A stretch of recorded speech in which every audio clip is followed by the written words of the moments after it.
Hello and welcome to Achievement Hunting 101. I'm FuFuCuddilyPoof and thank you for joining. This is level 165. Been doing a lot of these shows.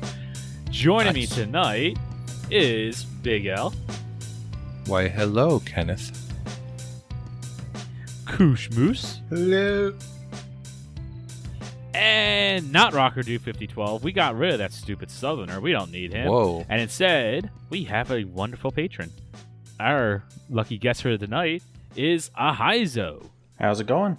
Oh, what? Did we lose a Is that bet? not fancy enough for you, El? Did we lose a bet? This is ridiculous. All right, so El's banned. I know him as AndyPants because he does not like to be called Andy. He likes to be called Andrew. So I'm the only one that can call him Andy because I was grandfathered in, which has nothing to do with me looking like a grandfather.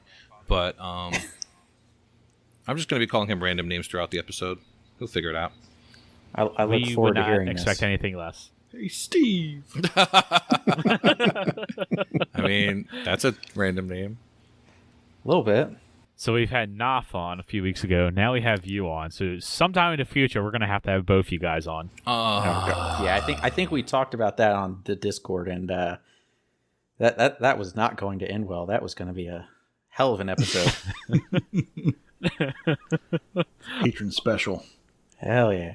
Oh, that's actually a really good idea. No, we want to keep our patrons. Ah, yes. Oh, man. We might have to work something out. All right, let's table that for afterwards, because that might be fun. We'll do 20 questions. Oh, my God. Oh, my God. Versus me and Koosh. Oh, my God. It just writes itself. God. Oh, man, this is going to be awesome. Oh, that's patron content right there. Yeah. All right, you heard it here, Noth. We're going to do this. Yeah, that'll also have to be patron content. So I'm sure there will be lots of dirty 4-letter words being thrown around that would not make it into this show. I don't know what would you don't want to edit that many impression. bleep bloops in.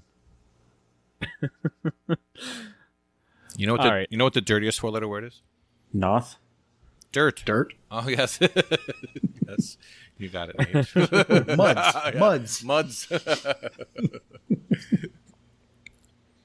All right, let's get into the show. Here we go. Before we get into our actual topic of discussion, I want to talk about you, Ahayzo. What kind of gamer you are? You know, what do you like to play and whatnot? Let's do a little interview, deep dive onto you, and to set that up, you know, I want to ask you about your gaming habits and stuff like that. And I'm on your TA page, looking at your game collection. Uh-oh. And I just sorted by games with highest gamer score because I knew you completed Halo Master Chief Collection a few weeks ago, which is an incredible feat in of itself. And I'm going through and looking at all the different completions you have. Holy crap, you have some mammoth completions. Not only do you got Master Chief Collection you complete, you got Gems of War, Crash Bandicoot Insane Trilogy, Mass Effect Legendary Edition, a bunch of different Minecrafts. What was the other one? Lies of Astaroth. Like a lot of big name or just difficult completions or long, grindy completions. So, yeah, the floor is yours. I'm impressed with your gaming collection on what you got complete right now. Oh, I'm glad somebody is. No, really, for the most part, I mean, I'll play just about anything. Whether I'm willing to play it through to completion is usually going to be limited to shooters, RPGs, maybe some platformers here and there. But yeah, there's a reason that I don't have a huge amount of completions compared to how many games I've played, and that's because I do generally when I go to complete games, I focus on one or two at a time, and I try to knock out those bigger ones, like you mentioned, Master Chief Collection, Lies of Astaroth, that sort of thing. But there's also a reason that I have a 40% completion percentage, and that's because I don't actually go and do that very often. Yeah, I mean, you got that. You got a couple of the Dragon Age games complete. Looks like all of the Mass Effects, actually. So, yep. Wow. Possibly my favorite series on Xbox. I had no issues just playing nothing but the Legendary Edition for a month when that came out. Yeah, I mean, we'll talk about gaming time later on, but that's one game I really wish I had the time to be able to play. Yeah. I love Mass Effect so much. That game is so freaking good. It's so good. Not the ending of the third one, but everything else is fantastic. I got things to say about that.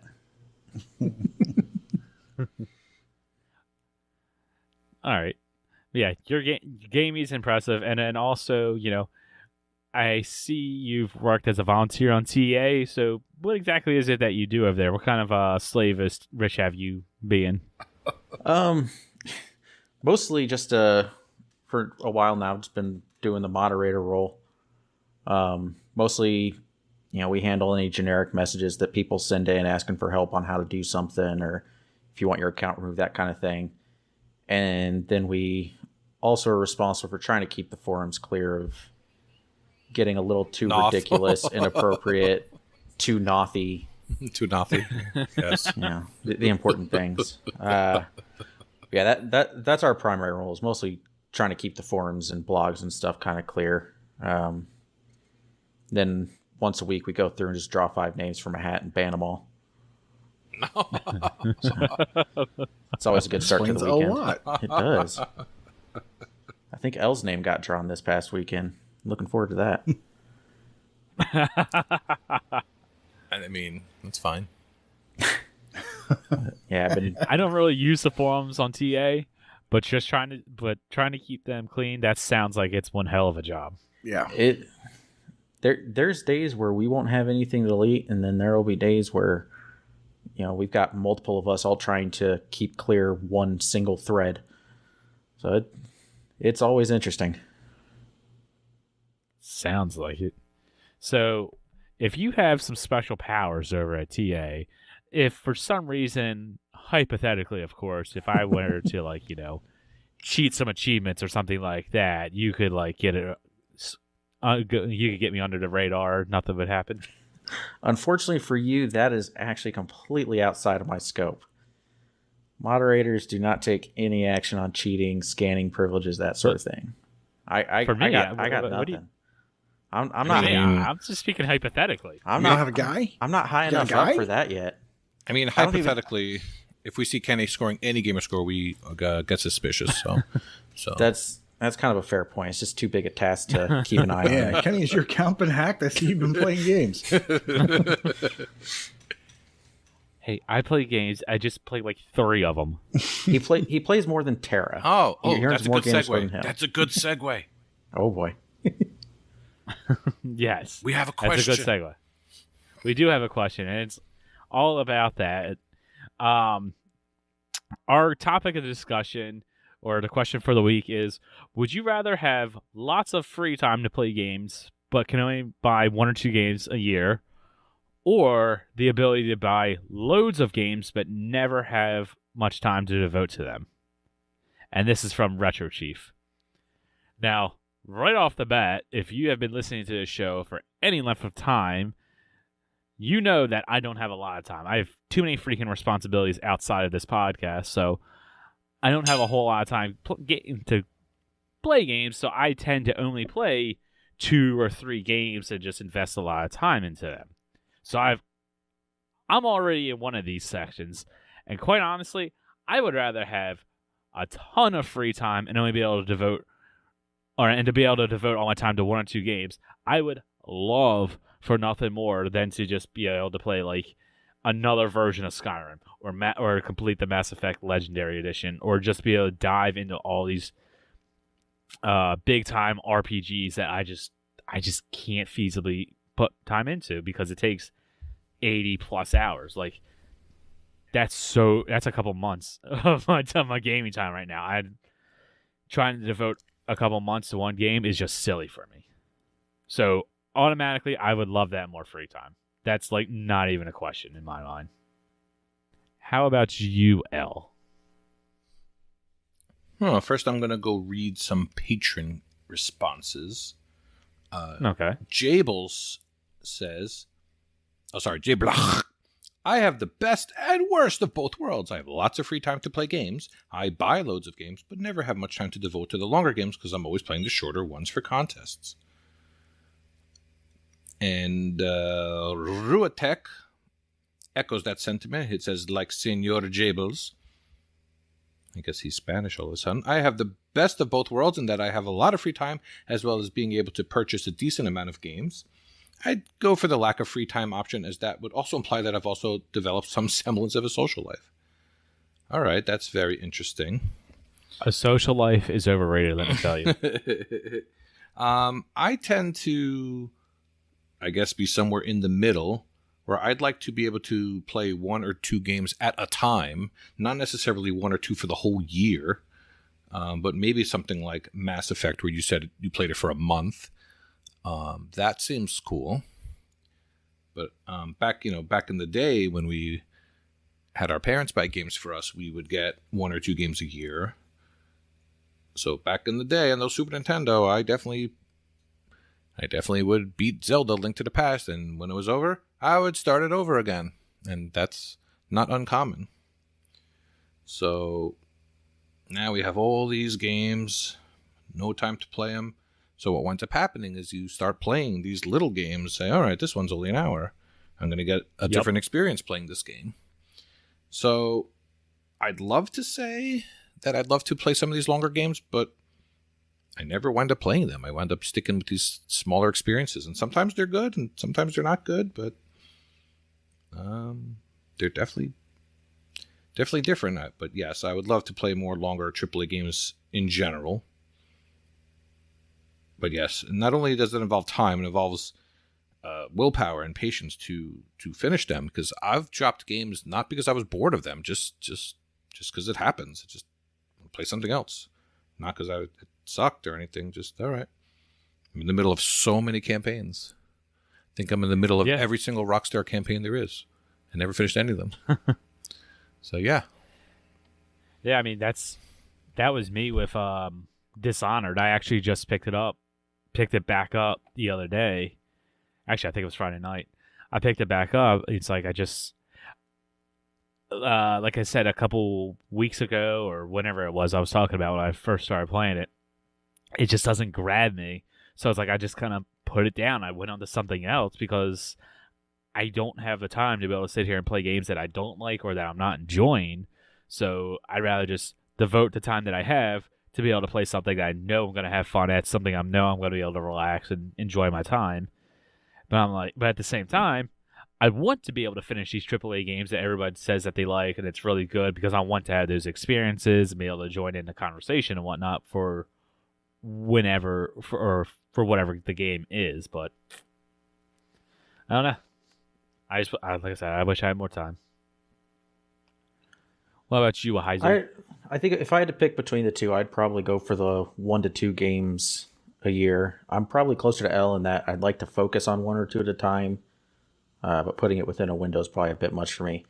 But like you mentioned earlier, a lot of the stuff that I try to complete is the longer, the more intricate games, and I think that just having more free time for that would be a lot better for me in general, but also match up with my play style a lot more than just having a bunch of those smaller experiences. I like them from time to time, but I tend to dive in deep to whatever game I'm focusing on at the time and try and knock it out.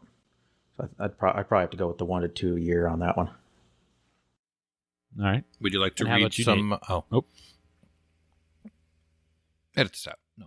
Would you like to read some patron responses, Ahayzo? Sure. And then we'll go on to Nate. We got Northern Last says, to me, it's all about having a variety of games to play, even if I'll never finish them all. I prefer games I can pick up and play in short doses to the really long, involved games. So it sounds kind of the complete opposite of mine. More games over diving into a single one and focusing on it all the time. And then Skeptical Mario says, who needs to buy games when you have Game Pass? I'd much rather have the time to complete the games I do play. Yeah, even if I could only play a couple of games a year, I'd happily put in the time for Elite Dangerous and The Binding of Isaac rather than buy lots of games. I can't imagine people buying games they would never play. That sounds ridiculous. Who would do such a thing? That just sounds awful. I have no idea. Unbelievable. Definitely not. Oh, thanks for that introduction. Definitely not Nate. Thanks for that introduction. Yes. Very interesting. Would I rather have lots of free time to play games, but can only buy 1 or 2 a year, or the ability to buy loads, never have much time to devote to them? Great question. Let's go to Toby Lynn. Toby Lynn says, if I had to pick at this moment, I would say more time, as I have enough games to keep me busy for a long while. It'd be great to focus on stuff like Mass Effect or Elder Scrolls or finish off other time-extensive games. If I had to pick when I first started playing Xbox, I'd probably go with the more money option so I could buy all the games I wanted. If I was able to play only a little bit, I would focus on more games that I want to play. You wouldn't want to play games you don't like. Well, that just makes sense. Yep. And since it's our podcast, I will say, why not both? That's cheating. Well, that's our Discord. That's how it works. I think I want to play those longer games, right? Like I want to play those really long campaigns. Yeah, like I definitely want to get in and play all of the Watch Dogs games. I want to play all the Assassin's Creeds. Yes. And I find that when I do that, I have a great time.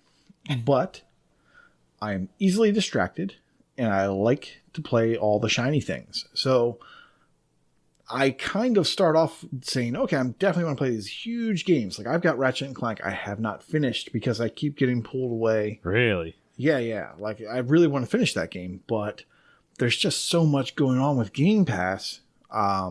It doesn't even have to be Game Pass, right? It's just like all these new indie games, which really to me is what's fun. I mean, they're short experiences for the most part. They're doing things different than the large, shipping games. So really, if you want variety, these indie games just do it. I mean, they're doing so many things. So I find myself enjoying those little experiences more than the longer experiences, or at least I find myself doing that more. You know, the enjoyment is about the same. I really like a long game. I really like these short experiences, but I find myself always getting pulled to the newest, latest, best, what's out there, and what's next. Like okay, great. There's 3 games coming out this week. 2 of them are in Game Pass, and I'm gonna play them. And then all of a sudden, guess what? Well, it's a new week. There's 4 games coming out this week that I want to check out because this one has really cool graphics. This one's a shmup. This one is like an old nostalgia game, and then this other one is something I have no freaking clue, but it's got dogs. So can't argue with that. I want to check that out. Can I pet the dog? So I'm getting pulled in so many different directions. So for it's got to be playing all these little indie games is actually what I do. So do I want to do that? I guess, because I'm doing it. So there you go. That's me. This really is kind of like a quality over quantity. Like, do you want 1 or 2 really, really, really good games? Or do you just want a bunch of mediocre, okay-ish experiences? How dare you? These indie games are not mediocre. Hey, I knew you were going to yell at me for that. I'm not saying that every indie game is mediocre at best. There are plenty of good indie games. I need to ask Nate the $1 million question. Yes, you $1 million question. If achievements weren't a thing, would you be playing the same way? Ooh. I broke them. Probably, I think. I was always a dabbler. Like play a little bit of this, play a little bit of that. So I probably would. Would you be playing as many indie games? Yes, because indie games are really where it's at. For me, it's the new, like Ratchet and Clank experience. Yes, this little indie developer, Insomniac. But are you buying games like that on the Switch and PlayStation? No, not anymore. Although I will pick up 1 or 2, but I will wait till they're like a year old and they're on the discount rack and they're like $10 or $20. And then, I'll go pick up that Uncharted game, with chicks. That's awesome. Yeah. I'll pick up Horizon Zero. I'm sorry, Uncharted game with chicks? Oh, you are so behind. You are so behind on the news. Yes, there's an Uncharted game with chicks. Nathan Drake becomes Natalie Drake. Oh. I thought that was a shot at Tomb Raider. No. There's actually it's not Natalie Drake. There's a character from the Uncharted series. It then becomes the main in this kind of offshoot game. So it's a full game. It's not a DLC or anything. It's an actual full game. And some people have said it's actually their favorite in the Uncharted series. And I haven't gotten to it yet, but I do own it because it was like $10 or $20. So I picked it up. So yes, I would do the exact same thing. So I was going to ask a no different achievements. $1 billion question than me. L, and I feel like mine is more important. Did you buy that Whoa. Alien of course. Airport Run by Dogs game or whatever that was that came out recently? God, that looks so bad. No, because that's coming to Game Pass, right? It's got to come to Game All right, Pass. fair I'm enough. not gonna throw money at that. As long as thing. the answer wasn't just no, I had no interest. Let me Or guess, it's gotta you be bought on it. sale. Yeah, I was really interested in it. Like, why? I have no idea why I want to like, play it. Why but I does do. this exist? And then, Exactly. well, it's an airport run by dogs, I right? know. Because So it looks awful. that is your answer right there. I know. It but looks it's got worse than dogs. Soda Drinker Pro. Bold words. It's true. It is by far the worst looking game I can ever think of, except maybe like Big Rig Trucking, It does. and it makes you want to play it. Exactly. If it comes to Game Pass, Not I'll buy play it but makes you wanna immediately. Try it. Yeah, I don't want to put money into it. That game is so bizarre, especially with that title, that if it comes to Game Pass, it's going to have tens of thousands of Yeah. downloads just because I'm about people to are say it's going an to want airport to run try by it. dogs. That Because sounds it's so like bizarre. the kind of game that almost every casual player will just download because they can. For aliens. It's an airport run by dogs for aliens. Not for us. For Well, that's- aliens. If you're googling this, it's actually Currently. an airport Oh, no. for aliens. Is that a currently spoiler? run Is that by a dogs. spoiler? Yes, That title's currently, but even not in the dumber. future. There could be cats in the future. We're not It's a saying. spoiler for the end of the story. Could be alpacas. The cats take over. Yes, the Oh, new God. DLC. Oh, man. Well, if nobody else has anything to add to that, thank you for the question, RetroChief. That was a fun one. Let's get into some more games that we're going to talk Wait a about minute. in our Wait a game minute. shit. Wait a minute. We need to get down to some I brass knew Al tacks would. first. Well, there was a question you have here that you didn't ask that I want to I know was about almost myself. that we passed over that. I did. You did not. Unless I missed it, I don't think so. No, we're not passing over this. Nope. He's back. I don't get asked this nearly as often as you think. Well, All right, I missed it. What was it? for Mr. for Mr. AndyPants, I first met you. You were alkaline, Oh. like a battery, but I know what it really is, but I won't go there. But you have since transformed into Ahayzo, or more commonly known as Ahayzo. What the hell is this? I did it just. What the hell? No, I didn't, and that's the Spend great $10 part. for That's that? the only reason that I switched to Ahayzo. So that was actually Ah. the name of my first ever D&D character years and years ago. And around 2011, 2012, I decided to start moving all my account names over to that. But Microsoft decided that if I wanted to change my name, I had to pay them not $10, but 800 Microsoft points for the privilege of changing my account name. And so I said, screw that, and I stayed as L. Klein 92201 for years. And then back in, I believe it was 2019, maybe 2018, they changed up their gamer tag system where now you can have the same tag as someone else with the numbers afterwards. And at that time, everybody was given a single free gamer tag change. So you could finally get that gamer tag you always wanted that someone else had. I didn't have to go for one that someone else had because it's a bunch of gibberish and who the hell is going to have a Ahayzo. But I took advantage of that to finally get my tag changed over here. Yeah, who would have a gibberish name? I know, man. Can you imagine if there was just a Discord full of Most that? of us. Big chaos. But where did the name come from in D&D then? That You're not was, getting away from this that easily. if I remember right, God, this is a little over a decade ago, so I'm trying to remember. I believe that because it was my first time ever really getting into those kinds of games at all, so I was using the books for a lot of stuff, and I believe that I kind of mixed up bits and pieces that I had come up with based on the example names of the tiefling race in D&D. And so I kind of got, that was what my character was. He was a tiefling, and so I looked at some of the example names to get an idea of what their race's names were. And once I kind of had an idea of that, I took bits and pieces and came up with Ahayzo. Interesting. And then it stuck with me. It's like when you're playing an MMO and you just hit like the random. Yep. And then you're like, That's what it well, looks I'll like. just put 3 of those together and we'll go with that. Exactly. That's actually where my alt's name came from. Was from random on World of Warcraft. There you go. Yeah, exactly. That's actually what I was thinking was World of Warcraft when you have to keep hitting the randomize. Yep. So there's a few people in the Discord who I've double boxed with who know Roy that Bond would be very cheating. well. You wouldn't do that. No, I would never do such a thing. I play all my stuff legit. All right. Sorry to derail. I just had to get the origin story. No, you good. I did miss that question. So I was going It to. was only the first thing you wrote on the sheet. That's all. It's not a big I want deal. to talk about his gaming. Ah, I want to talk about his gaming. You know, sorry, I All right. want to talk about video games on a video game podcast. What's wrong with Silly. you, Kenny? Sheesh.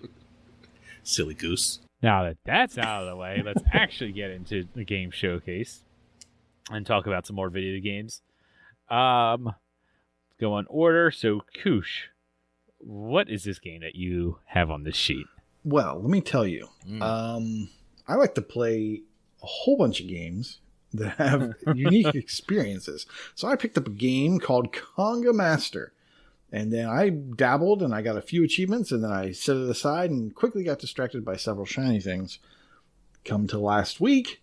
And so Mental Knight said, hey, can anyone get this 101 point achievement in Conga Master? And I was like, Conga Master, I've played that. Let me go see if I have that achievement. And went and checked. I don't actually have that achievement. So, okay, what do I have to do? Okay, I have to get 101 people in a conga line. Sure, why not? So fired it up, downloaded it, because I've switched consoles since I started playing this game, downloaded it, and just started going back into it.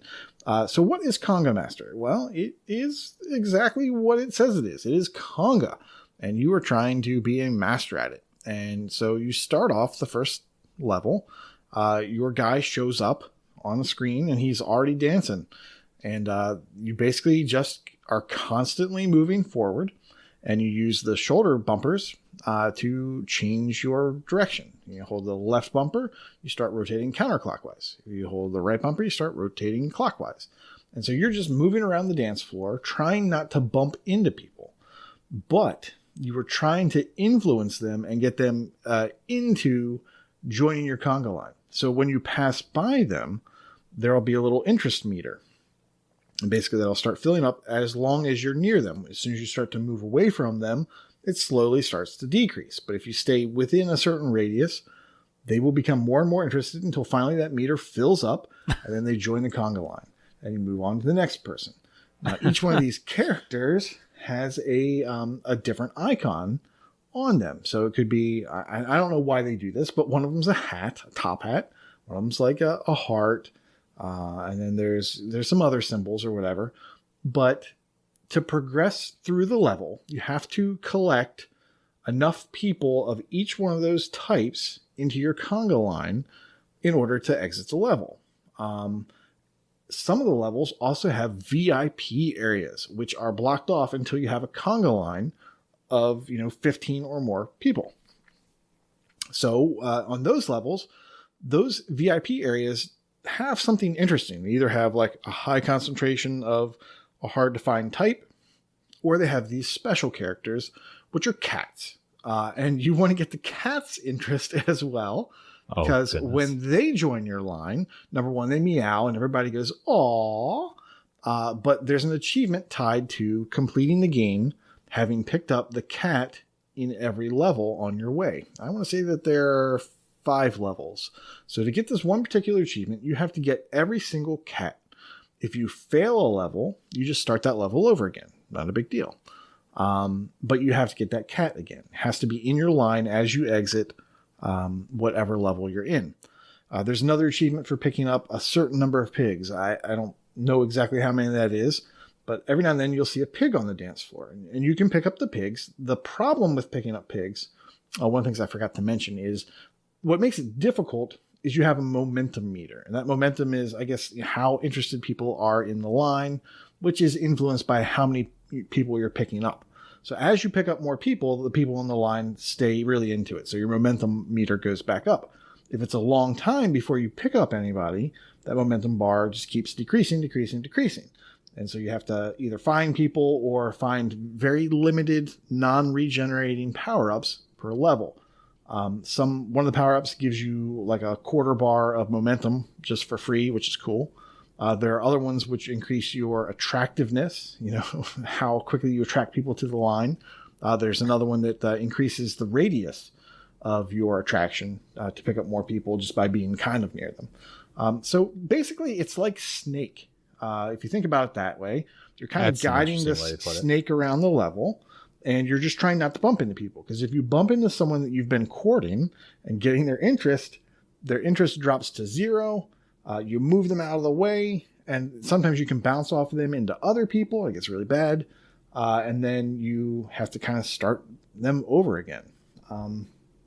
So yeah, it's really a fun game. And the music is actually really catchy at first until it becomes annoying. And then you can just turn that off or listen to a podcast or something. But yeah, I was really surprised going back into this game. Number one, that I hadn't finished it. Because it is just a fun kind of pick up and just do a little bit here, do a little bit there. It looks like dumb fun. It is dumb fun. It's not a very complicated game. It's, once you grok it, you got it. You can just go with it. One of the things I forgot to mention, most of the achievements are for collecting characters. Each one of the levels has a theme, and sometimes you'll find people on those levels that you might recognize. There's Doc from Back to the Future, and there's Marty from Back to the Future on one of the levels. Then there's Mulder and Scully is on another level. Nice. And then then they have generic characters. They also have James Bond and things like this. So you'll be picking up these characters. Potentially, you'll be picking them up on each level. In order to unlock them, you have to escape the level with them in your conga line. At that point, between levels, depending on how many people you've picked up, and as you exit a level, basically the whole concept is there are these aliens and they're abducting these Congo dancers as they leave the club. Now, I probably should have mentioned that at the top. But as you collect 20, they'll give you $1. So as you're kind of leaving and they're pulling them up into their ship, you'll get $1 for every 20 that you collect. So if you're trying to get these achievements at the end, you want to make sure you leave the club with no less than 60 because you cap out at $3, which will give you 3 wheel spins between levels. And it's just like a kind of Wheel of Fortune spin. You just stop the thing and maybe you'll get lucky. And if it lands on a character that you've taken out of a club with you, which means that you can now get them, then they become a permanent character that you can start with that has its own unique set of attributes, and you'll also get an achievement for that.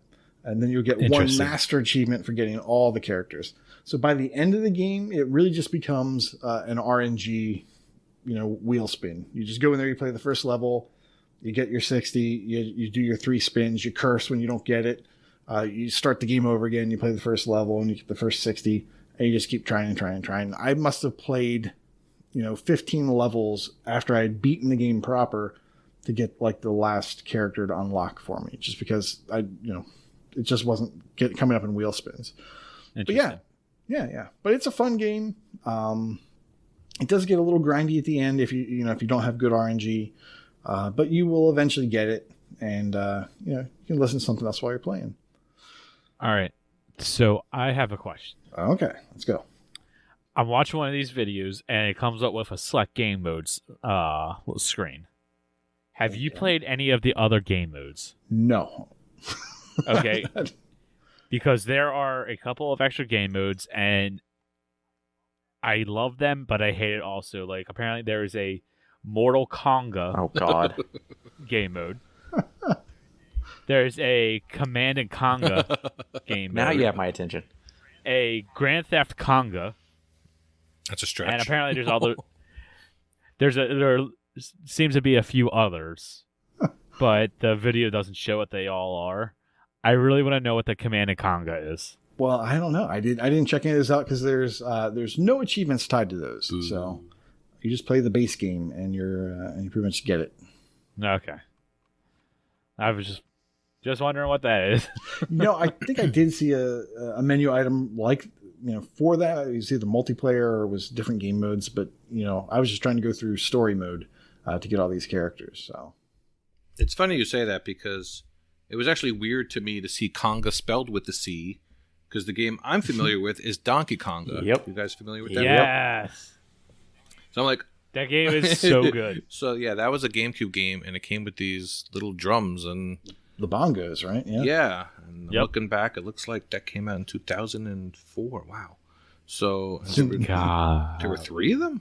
Okay, the third one was in Japan. There was 3? Third one came out in Japan only, apparently. So that's why. Yeah. So so they stole the idea of using play on game names, I guess, from Donkey Konga. Interesting. That was a great game. I don't know. So I do have a question as well, All right. especially with Ahayzo here, and this is going to apply to my game later, but we're here now. There's someone in a forum post that says, while yes, your character is dancing the whole time, I think this might more be aptly classified as a puzzle game. Because I see it's in the dance section, but it looks like I noticed that as well. it's not the same as like Dance Central or Just Dance. I mean, your characters are dancing. That's fair. What say you?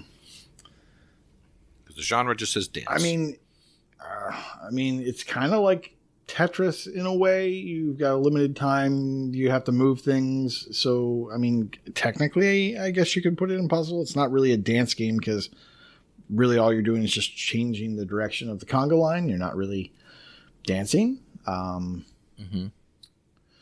So, yeah, I can see that. Okay. I blame Ahayzo. Hey, there's a reason that I always stayed out of genre discussions. No, you are in all the genre discussions, my friend. That was the one thing I always avoided back when I was on Game Info. I stayed out of those. I'm not good with them. I'm the kind of person who puts dance on Conga Master. No. All right. Yeah. Well, let's get into our next game. I'm going to leave Ahayzo for last. We'll leave the best for last. So, L. All right. What have you been playing? I got stuff to talk about. I wanted to quickly go back to last week where I talked about Hyposphere Rebirth, the marble game I was playing, in which I said that I was rushing through the levels instead of scoring all the little score things. And I said, yeah, I'll be fine. Since the solution said you get this by level 50 of 100, and I was up to level 90-something, and I was at like 1,800. So yeah, I wound up finishing with 1,900 and something, and didn't get my 2,000. And then there's something called New Game Plus. And when you hear New Game Plus, what do you think? Same game, keep any stats, upgrades, again. all that. That you would, wouldn't you think you kept your stuff? It's generally it. You keep nothing. You start Sometimes. at 0. So there was an achievement for getting 10 levels in New Game Plus. I had to go through 50 levels to get the 2,000 scores. Ouch. So the good news is I enjoyed the game. The bad news is I did more than I had to by rushing. And when you rush, sometimes it takes longer. So let that be a lesson to you guys who go in with not looking at the list. So that was my Hyposphere Rebirth story. Just go through the early stages and get the little score things, and then you can rush through the rest once you get to 2,000. So my game showcase game this week is a game I recommended on sale a couple weeks ago called Get Over Here from Flux Games and Reload Studios. This is another game that I take umbrage with genre-wise. It says action, so I had a preconceived notion of what this game was, but it is not really an action game.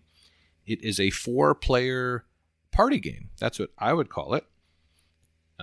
It's one of these where you're going to get 4 controllers and get the achievements by just going to town on controllers that are just sitting idle. So at first I played this with my son, and it's basically just like I thought. You do the Mortal Kombat Scorpion maneuver. You do Get Over Here with A, and then you hit right trigger and you kill them. So it's a very simple gameplay, which is good in a way. And then power-ups appear and do all kinds of stuff with the power-ups. So it's basically just like your typical party game. There's different backgrounds, different courses, different items that appear in different courses only. So as far as achievements go, it's pretty easy. once you do that, if you have 4 controllers, it's very easy. But actually, I think you only need 4 controllers for one achievement to get a triple kill. But other than that, you only need 2 controllers because you could turn off the computers. There was one that took me a little bit. There's one for ending a soccer match with a score 7-1, which my son was trying to tell me was a reference to some Brazil something or other, but I had no idea what he was talking about. Maybe you guys do, or you could look it up. No clue. When I did that with 4 players, it did not work, and once I brought it down to 2 players, then I finally got it to pop.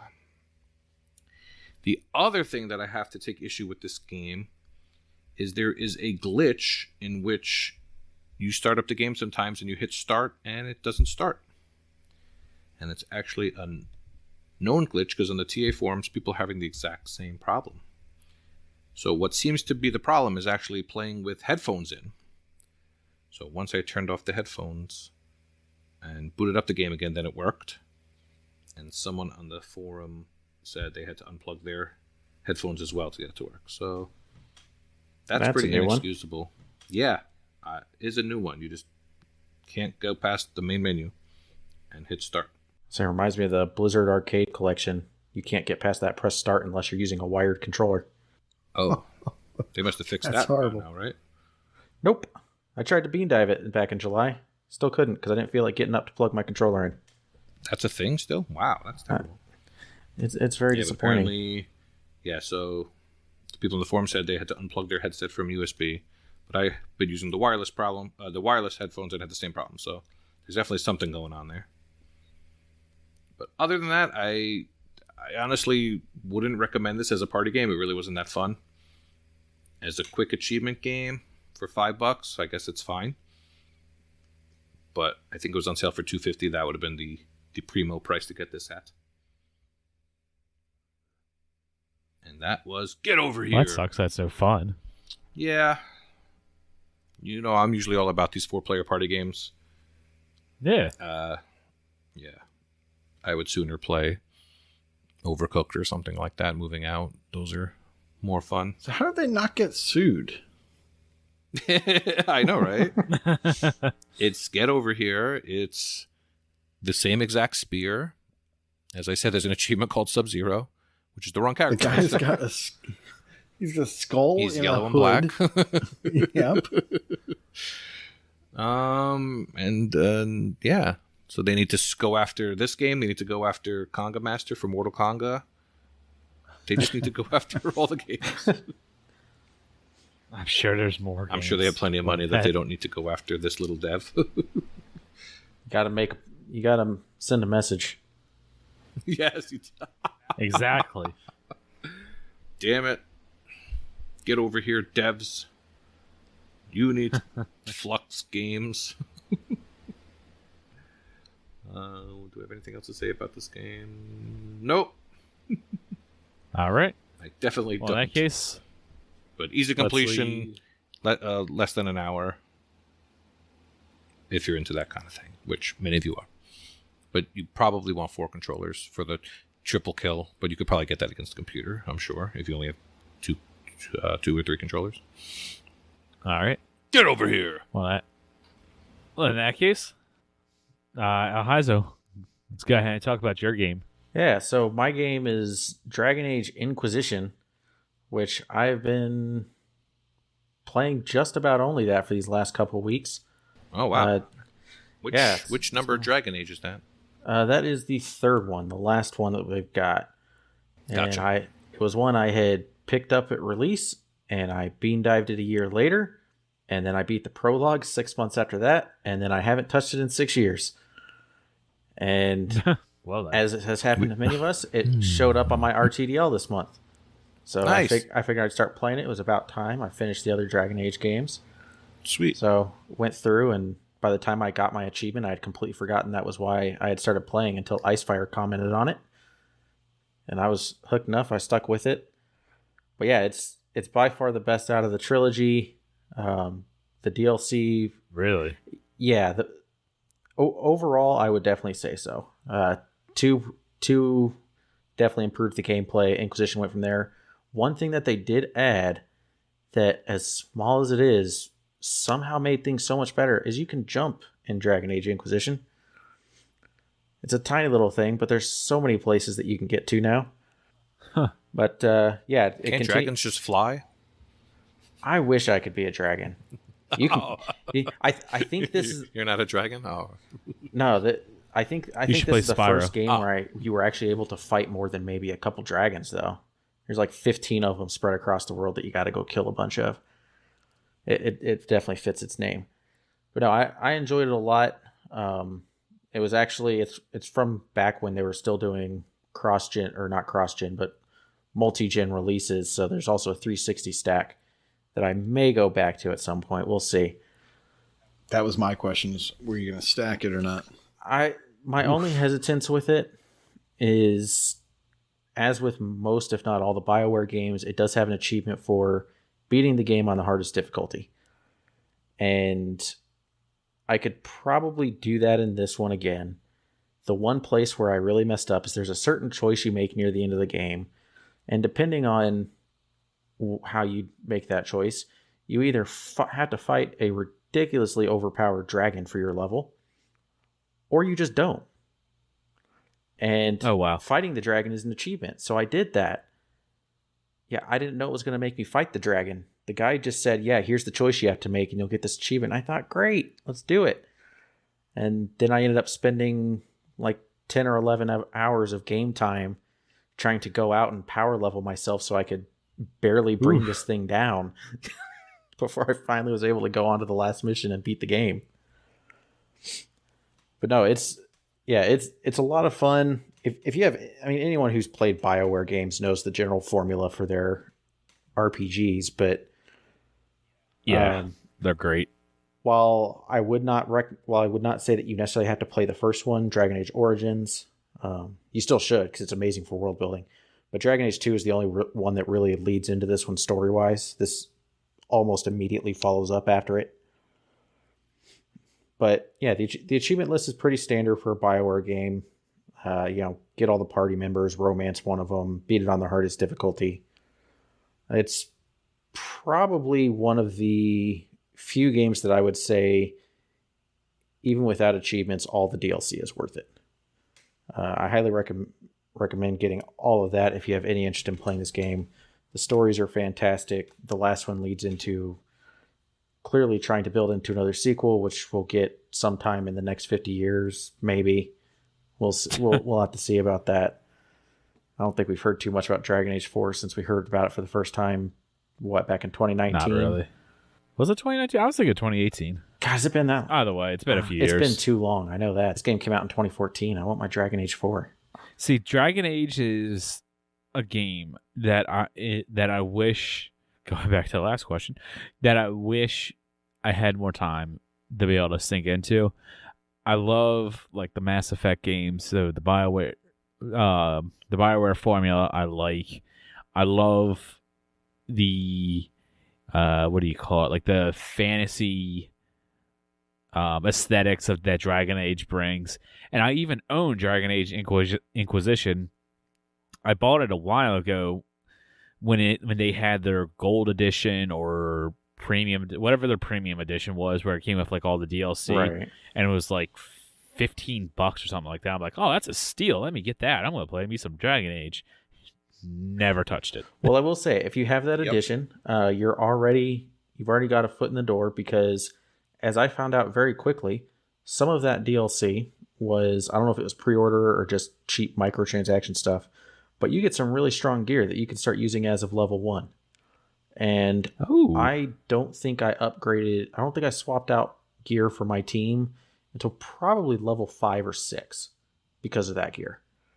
As far as the weapons go, it's ridiculously powerful. They definitely set you up pretty nicely with gear. That's good to know.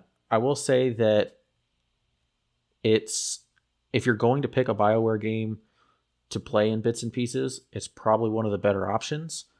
The main storyline is always at the forefront. Almost every side mission is in some way related to the main story, so you're not ever really going to forget where you're at plot-wise. The controls are just like any other BioWare game. They're pretty basic and easy to pick up. So if you are ever deciding you want to really sit down and make sure that it's a game you can actually put time into, this is probably the one I would recommend. Now, does it have a journal or some sort of a log, kind of like how Skyrim does, where it keeps track of everything very nicely? As far as the missions, yeah, it sorts them out by location, so which zone they're in, and then they also have separate sections for so they're easy to find. There's a section for like any of your companion side quests that you can use to increase your friendship rating with them, that sort of thing. So it's really easy to do that. There's another, the location-based ones are side quests only. There's a section specifically for the main story. So you always know what you have to do and what kind of things are just kind of side missions that you can go knock out, whether you choose to or not. One thing I do like that they added with the final DLC, the Trespasser DLC, is they added trials, which are basically like modifiers. And each one of them has an achievement. Some of them are basic ones. Your enemies are stronger. There's one that only impacts bears, but it basically makes them max level and super powerful. The one that was really difficult to get, because some of them require you to turn them on from the start of the game. There's one that makes it so that anytime you say something that upsets one of your companions, it will double the negative impact that their relationship has with you. Ooh. And you have to make it a little more than halfway through the main story without losing any of your companions with that turned on from the start. And the problem with that is there's one companion that starts out with such a low rating of you as it starts out that it is possible in the introduction to him, the conversation where you first meet him, to make him hate you so much that he will just leave the instant that you finish that conversation. Oh, wow. Jeez, so that was somehow one of the hardest achievements I did. That sounds worse than Mass Effect's system. I don't recall that ever being that severe in Mass Effect. Yeah, I don't think Mass Effect ever actually made you lose your companions. You could make them really mad. You could kill them. I don't think they did. But I think Dragon Age is the only one that's ever really made them walk away. And all three of their games have had that option, which I like, I actually really like that option. That makes that very interesting. Yeah, you have to think a lot more rather than just, okay, do I want this person to like me or do I not care? Now it's, all right, I can't use them ever again. This is a problem. Yes, Kenny's always team killing. Only you will. I mean, I definitely do it in some of my Dragon Age runs. There's some people that I just always enjoy killing because they annoy me. And then there's others like healers that I will never kill because otherwise I'll never beat the game. All right, I got some hard-hitting questions. All right. We're about to get woke. Uh-oh. Gross. So I remember you did the 10 years later Patreon special for us. That was Dragon Age 2? Yes. Right? Okay. So you've been playing these for quite a while, right? Yeah. So I have a friend or two friends, a couple, a lady couple, and I was at their wedding about a decade ago, and their cake was a Dragon Age cake. And the game was important to them because you were able to do same-sex courtship. Now, was Dragon Age known for that, or was it one of the first games where you were able to do that? I think it was one of the earlier ones in general. I believe Dragon Age Origins was the first BioWare game that did it.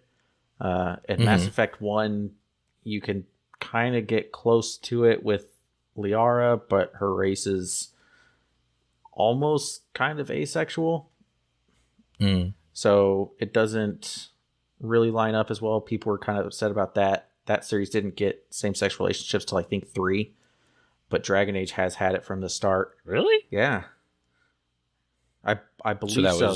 That might have just been I think that was just for male shepherd. I think didn't get one till 3. I believe FemShep got 1 and 2. But you could, in Dragon Age Origins, there is, I believe, Liliana, I think is the only one. And then there's a couple elves because they just couldn't care less. They're a bunch of hoes. They'll sleep with anybody. The Dragon Age 2 went into that a bit more. I think both male and female had a couple options. And then in Inquisition, they, from my understanding, I didn't try and romance every single person, but from my understanding, when I was looking at it, they had a good choice of not only how many you could do if you were looking for a same-sex partner, but they actually limited it by race as well, which I thought was kind of interesting. So, like, there's some that can only be romanced if you're a human because they're kind of racist, or this person might only do it if you're an elf or a human. So I thought that it was kind of interesting they added that aspect in, and it fit in with the characters' personalities. It wasn't just like, yeah, I don't understand why you wouldn't hook up with my elf, but you talk with those characters for a while trying to build up their relationship with you, and you kind of start to realize, all right, yeah, I kind of get it. All right. That was the game showcase.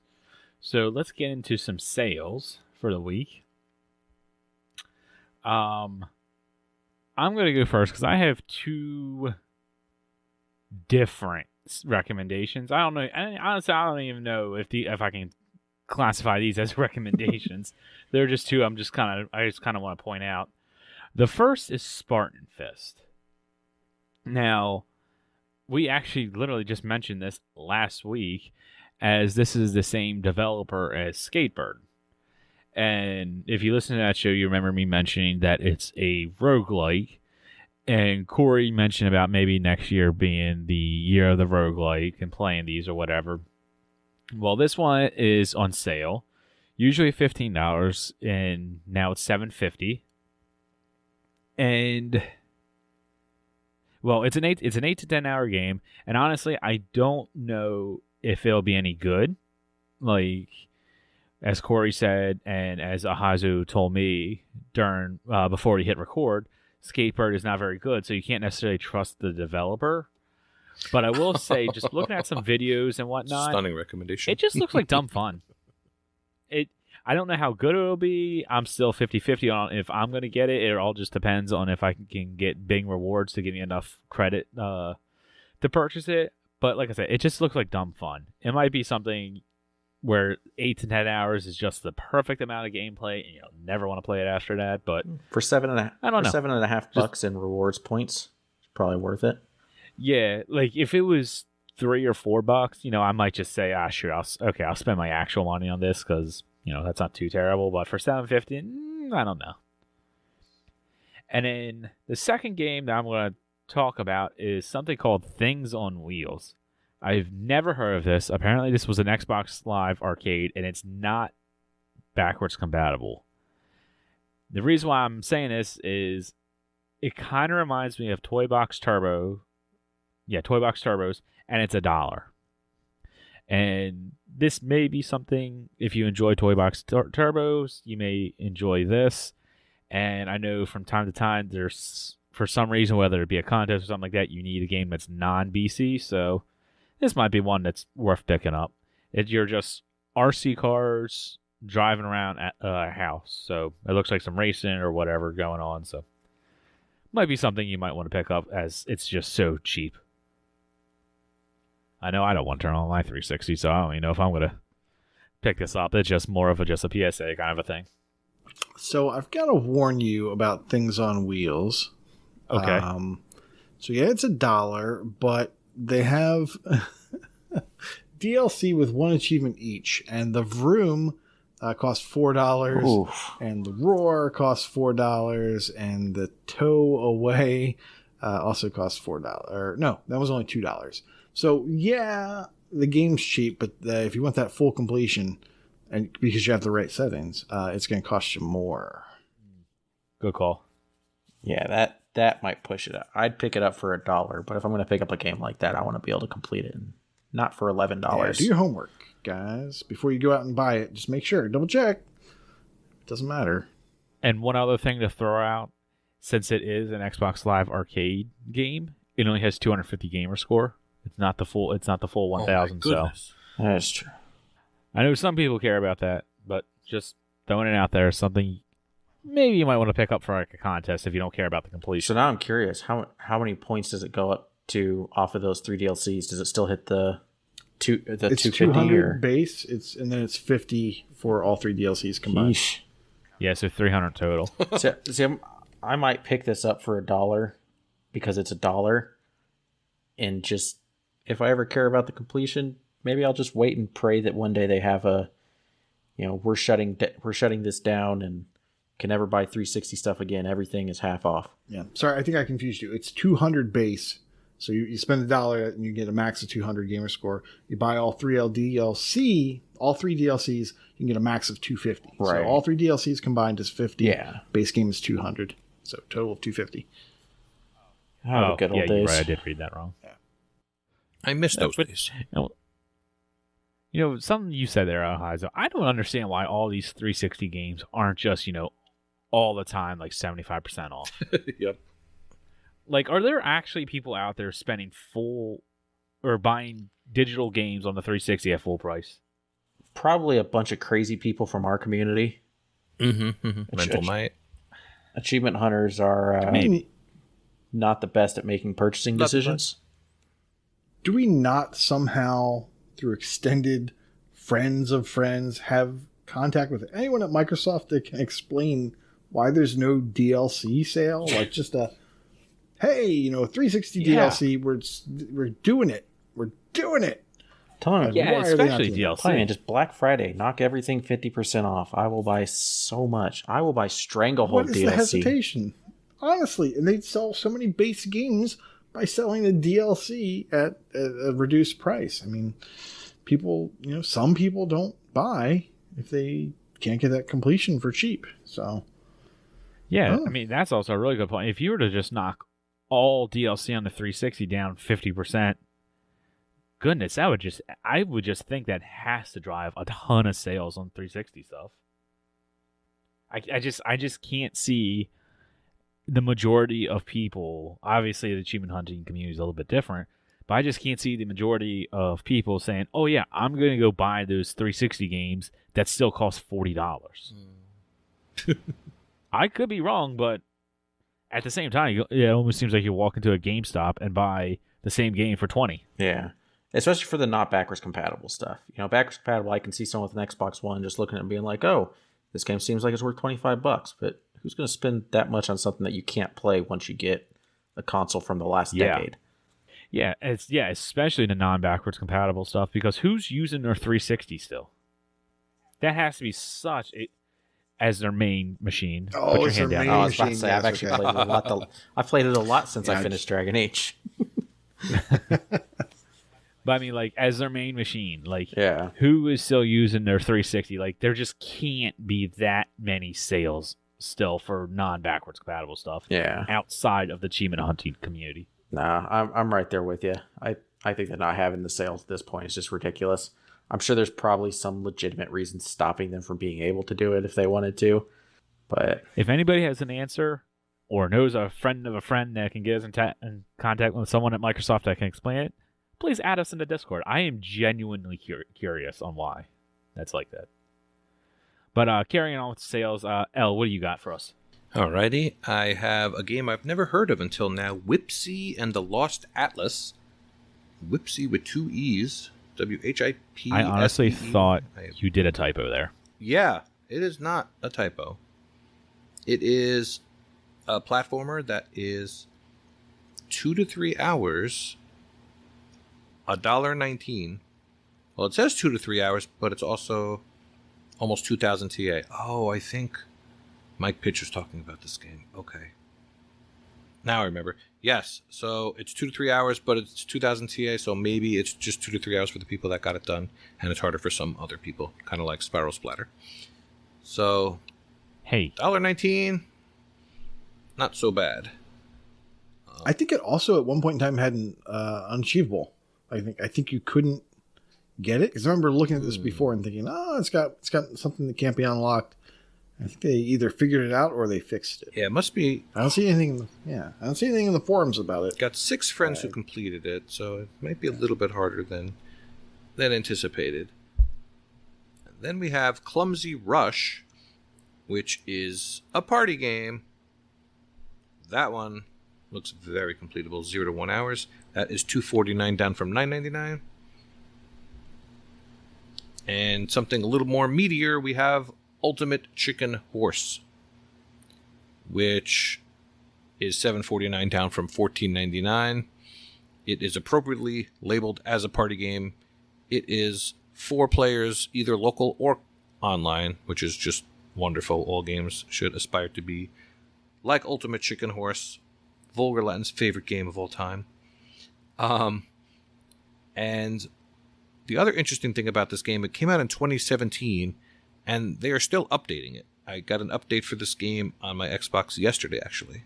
So I'm pretty sure they're still coming out with new characters and new stages for this game. Huh. So this game has a ridiculous ratio for some reason. It's really not that bad, but you also probably want extra controllers if you're going to cheese it. But I would recommend Ultimate Chicken Horse for $7.50, down from $15. How about you, Nate? Yeah, thanks for asking. I also picked Clumsy Rush for $2.50, down from $10. It's only an hour long. And my description of it was, imagine Fall Guys, but on the Xbox, but only 2-person local, and not as good. And that Sorry, Nate. is Clumsy Rush. No problem. Just a fantastic Clumsy Rush review. in a nutshell. It was an impromptu pick. I spent like 30 minutes writing that, so I figured How clumsy of me. You could have been completing the game in that time.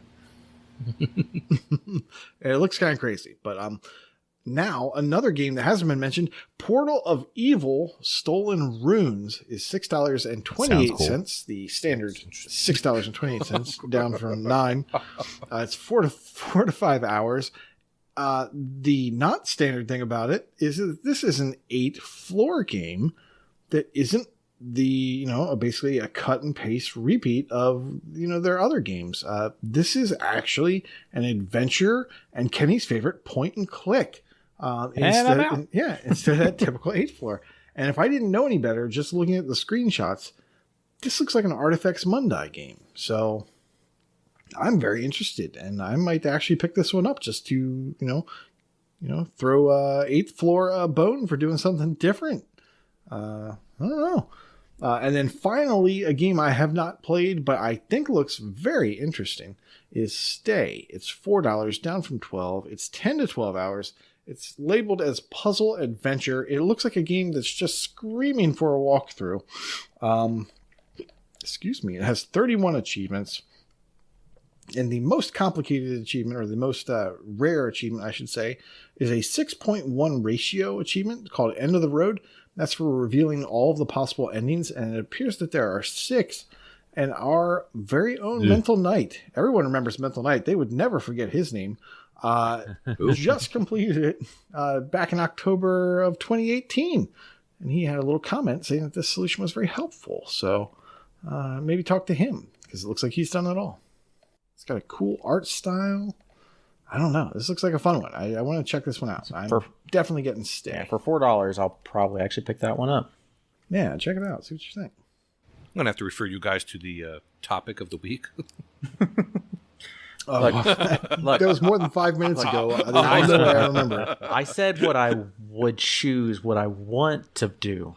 I never said it's what actually lines up with reality. Oh, all right. You got any games, Ahayzo? All right. I do, actually. The first one is Brawl Chess Gambit. It's for $2.99, down from $9.99.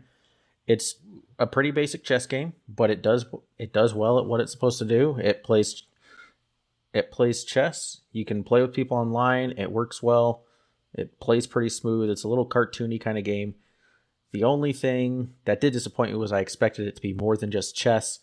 The only brawl thing about it is that whenever you capture a piece, it gives you the old little cartoon style dust cloud with limbs popping out with it to show you that the pieces are fighting, because you got to know. But does it get annoying? Probably funny it doesn't. do that. Surprisingly, I believe you can actually turn it off if you want, but it didn't bother me through the whole. It's a pretty quick completion. I think I finished it in a little over an hour, but it works well enough as a chess game. The AI is completely reasonable. Playing with other people works out well, and for $3, I'd recommend it as a chess game and as an easy completion. The other recommendations I kind of bundled all into one is all the 360 Rayman games are on sale right now. They show up from time to time, but they're all $5 right now. And they're down from original prices ranging anywhere from $10 to $20. Rayman 3 is a lot of fun. It differs heavily from the rest of them. It moved to the 3D space to try that out. It didn't quite work out for him, but it's still a lot of fun. It's still your same basic kind of platformer. And then you've got Origins and Legends, which are fantastic Rayman games. Legends I've actually been putting a lot of time into over months, and even though it's something that takes a minimum of probably 5 or 6 months to complete, I'm still debating buying the 360 stack, because for some reason I've decided that being done with this game next month isn't good enough. Did you miss it when it and was? I need to do it again. Take a look. I own the Xbox One version from Games with Gold. The 360 version of Legends did not. But for $5, I'm kind of considering it. Why, I don't know, but I am. Do it. But do it. If you do have any interest in, really good 2D platformers, I do recommend at least Origins and Legends. Both are very completable. Legends just takes a while, but it's a solid platformer series, and for $5, it's at that $4.99 line that, for me at least, is it's kind of hard to justify not picking it up if I have even just a little bit of interest in it for that cheap. But I definitely recommend any one of those three for any platformer aficionados. I love the Rayman, and I thought I had finished Origins, but I have not, even though I think all the content for Origins is done again in Legends, and I've done the stack of Legends. Yep. So I just wasn't looking to go back for a third. Yeah, it's been kind of interesting playing Origins second. That's what that's the one I've worked on recently. And going back through all these levels, and there's just little things here and there. You can tell it looks a little bit different, but the layout's the same. The collectibles are different. So where you're used to going in Legends to get things, it's not the same thing in Origins. So it's gotcha. Same levels, different item placements. So it kind of throws you for a loop. But it's a good time. Rayman's a lot of fun. Yeah, my favorite part of Rayman are the levels that go along with the music. Yes. Those are the best. Yes. Yep. Yeah, they're really well done. Yeah, so if you're the type of person that plays games with no sound on, don't do that, first of all, but definitely not this game. Yep. And that's how everyone was introduced to Black Betty. I was just about to say Black Betty from Rayman Legends was awesome. I still pull that up on YouTube from time to time to listen to it. Castle Rock. Oh. It's so good. Eye of the Tiger was in Origins? I don't think I've heard that one yet. Oh, oops, sorry. Oh. God, Spoiler. just ruined the whole game. Now I'm not even going to play it anymore. I know. Borger's going to yell at me. Damn it. Need a spoiler tag. Spoiler warning. Those were our sale recommendations, and moving on with Games with Gold. Free! We've still got some free if you pay for it. We have Warhammer Chaos Bane available from September 1st through September 30th. We have Malacca, which looked interesting. I haven't tried it out yet. Free from September 16th through October 15th. And then on the 360 side, we have missed out at this point on Zone of the Enders. If you hadn't gotten it previously, it's gone. But in its stead is Samurai Showdown 2, which is available from September 16th through September 30th. Elle, would you like to tell us about Game Pass? What's still coming up from our last announcement? Sure. On September 23rd, which of course is today, Lost Words comes out, as well as Sable, who of course is Brock Lesnar's wife, and Tainted Grail. Now there's another one, Subnautica Below Zero, and if I'm not mistaken, I heard they patched out the console commands from Maka said that they've patched it out of the first game and this game. I think they're still in there. Are they trying to lose sales? I think they're still in there, but you can't use them for achievements anymore. But I think if you want to use them just to mess around. Yeah, sorry, that's what I mean. Yeah. If you do the console commands, they no longer grant achievements. I mean, I'm not the biggest fan of the console commands, but it seems pretty silly to take them out if people are going to buy it just for that. They're going to lose some sales probably. Yeah, exactly. That's the thing. Is like if they notice that all the people are getting these achievements without actually playing the game, like why would you do that and then miss out on sales? So I see it a little differently. I actually kind of give them a little bit of credit for that, for making that decision to sacrifice sales to say, hey, you know what? If you want to earn our achievements, you're going to have to earn them. Yeah. And I guess while it's on Game Pass, that's fine. Yeah, I'm about to say Game Pass throws a wrench in all of it anyways, because Yes. who knows what money they do or don't get based on the We based have on no that game. ideas. That's true. On September 28th, we have Lemnis Gate. September 30th, Astria Ascending. And Unsighted. And October 1st, Phoenix Point. Removed from Game Pass, we have Drake Hollow, Iconfell, Night in the Woods, and Warhammer Vermintide II. Yep, and those will be going away at the end of the month. They're not gone yet. September And, 31st, according to the Game Pass. I was about to September ask, does 31st, that there you go. technically mean that they are not actually leaving and I don't have to worry about them? That would be great. Yes, they had a nice love little, it. fun little typo. They did. That said September 31st, and then They've gotten so much. everyone did the little thing in their head. They've gotten so much more hassle for it than they deserve, and it makes me happy. Oh, no, they deserve it. As far as Drake Hollow goes, I know that there's some talk in the Discord about carries. Survivalist has been taking a few people through, and I think he saw a post today, or he posted something today, looking for 2 more people to take them through. So there could be other carries going through for getting the no death run and some other stuff. I think I saw the number of 10 achievements floating around for just a few Yeah, I minute think he said session. So if you are... I think he said it was like 10 in 5 minutes or something like that. Something crazy. Oh, okay, yeah. So 10 achievements in 5 minutes. So so if you're interested, check the Discord, and maybe you can get in on a group for that. Oh, this is Rocker Dude. It's now time for coming real soon. Koosh, what do you got? Well, it's Inigo that reads that part, so that's weird. Coming real soon. Coming real soon on Wednesday of next week, which has a date, but we don't have it on the sheet, so it doesn't exist. We're looking at A Juggler's Tale, which actually I think is the 29th. I know this because of the tattoo that I have on my inner thigh. For A Juggler's Tale, this game is probably my most hyped game from the demo deluge that we were given earlier this year. This game was amazing. Gave me the inside slash crap. Now I can't remember. But just the inside Limbo. vibe. The inside Love crap, it. yes. Yes, the inside crap. Solve riddles, evade traps, and shake off pursuers on the way to find freedom. Can Abby take control of her fate with all the strings attached? So if you haven't seen anything about this game, number one, go do it. Go check out their website. You know, the rarely used original site, whatever link off of TA. Go check it out because their website's pretty cool. This game just looks great. I love the visual style. If you look at it, you're gonna be like, oh yeah, of course Nate likes this. 100%. Basically, your main character is a puppet, and there are strings attached to her from the top of the screen. That makes, number one, it's cool. Number two, that becomes something that you have to maneuver around and something you have to account for as you're solving the puzzles as you're moving from left to right. In fact, they mention that on the site, and they say, make use of the puppet strings in unique puzzles. Find your way around obstacles, cross raging rivers, sneak through bandit camps, and make it past dangerous traps to find freedom. Explore a beautiful and grim world inspired by the tone and mood of traditional fairy tales. The narration is done in rhyme, so it's just super cool, like super creative.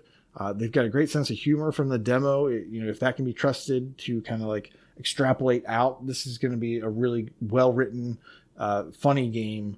I am super excited for this. I will be so disappointed if it doesn't meet my expectations, but I think it will. I think this is a fantastic game in that inside Do we have genre. a price on this yet? Because that sounds like a lot of fun. I'm kind of interested myself.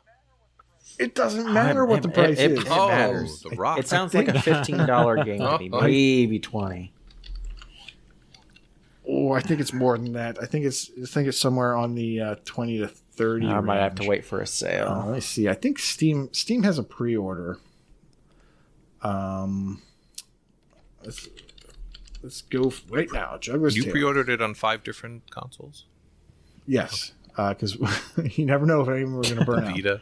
I thought they have a wish list, but they Okay. do not have a price. I'll be curious to see what that comes out at. If I can get it for Yeah. 20 or less, I'll probably pick it up. That'll be one of my 2 games for the year. I think at some point you'll be able to get it for that price. Yeah. All right. So you're going to play Stay and A Juggler's Tale. There you go. I'm holding you to it. Kenny, there's a game there with your Next name up. on it. Literally. There is a game. The next game in the order is one I want to talk about, and I know we mentioned this a while back. Corey and I are excited for it, but Toy Soldiers HD. If you played the Toy Soldier games on the Xbox 360 once, wow, I'm talking about a lot of arcade games today. There was 2 of them. Yeah, I think there was 2. I don't believe there was 3 of them. It's like a tower defense game with a little toy soldier, army man aesthetic to it. They're just a lot of fun. I really like my tower defense games. I really enjoyed the toy soldier games back in the day. This is an HD collection, obviously, as the name implies. And it has a couple of new levels. It has all the original levels, the DLC from the original game, in the new shiny Xbox One, PS4 or 5, whatever the crap it is now, graphics. So it just looks really good. And I'm excited to jump back into this world.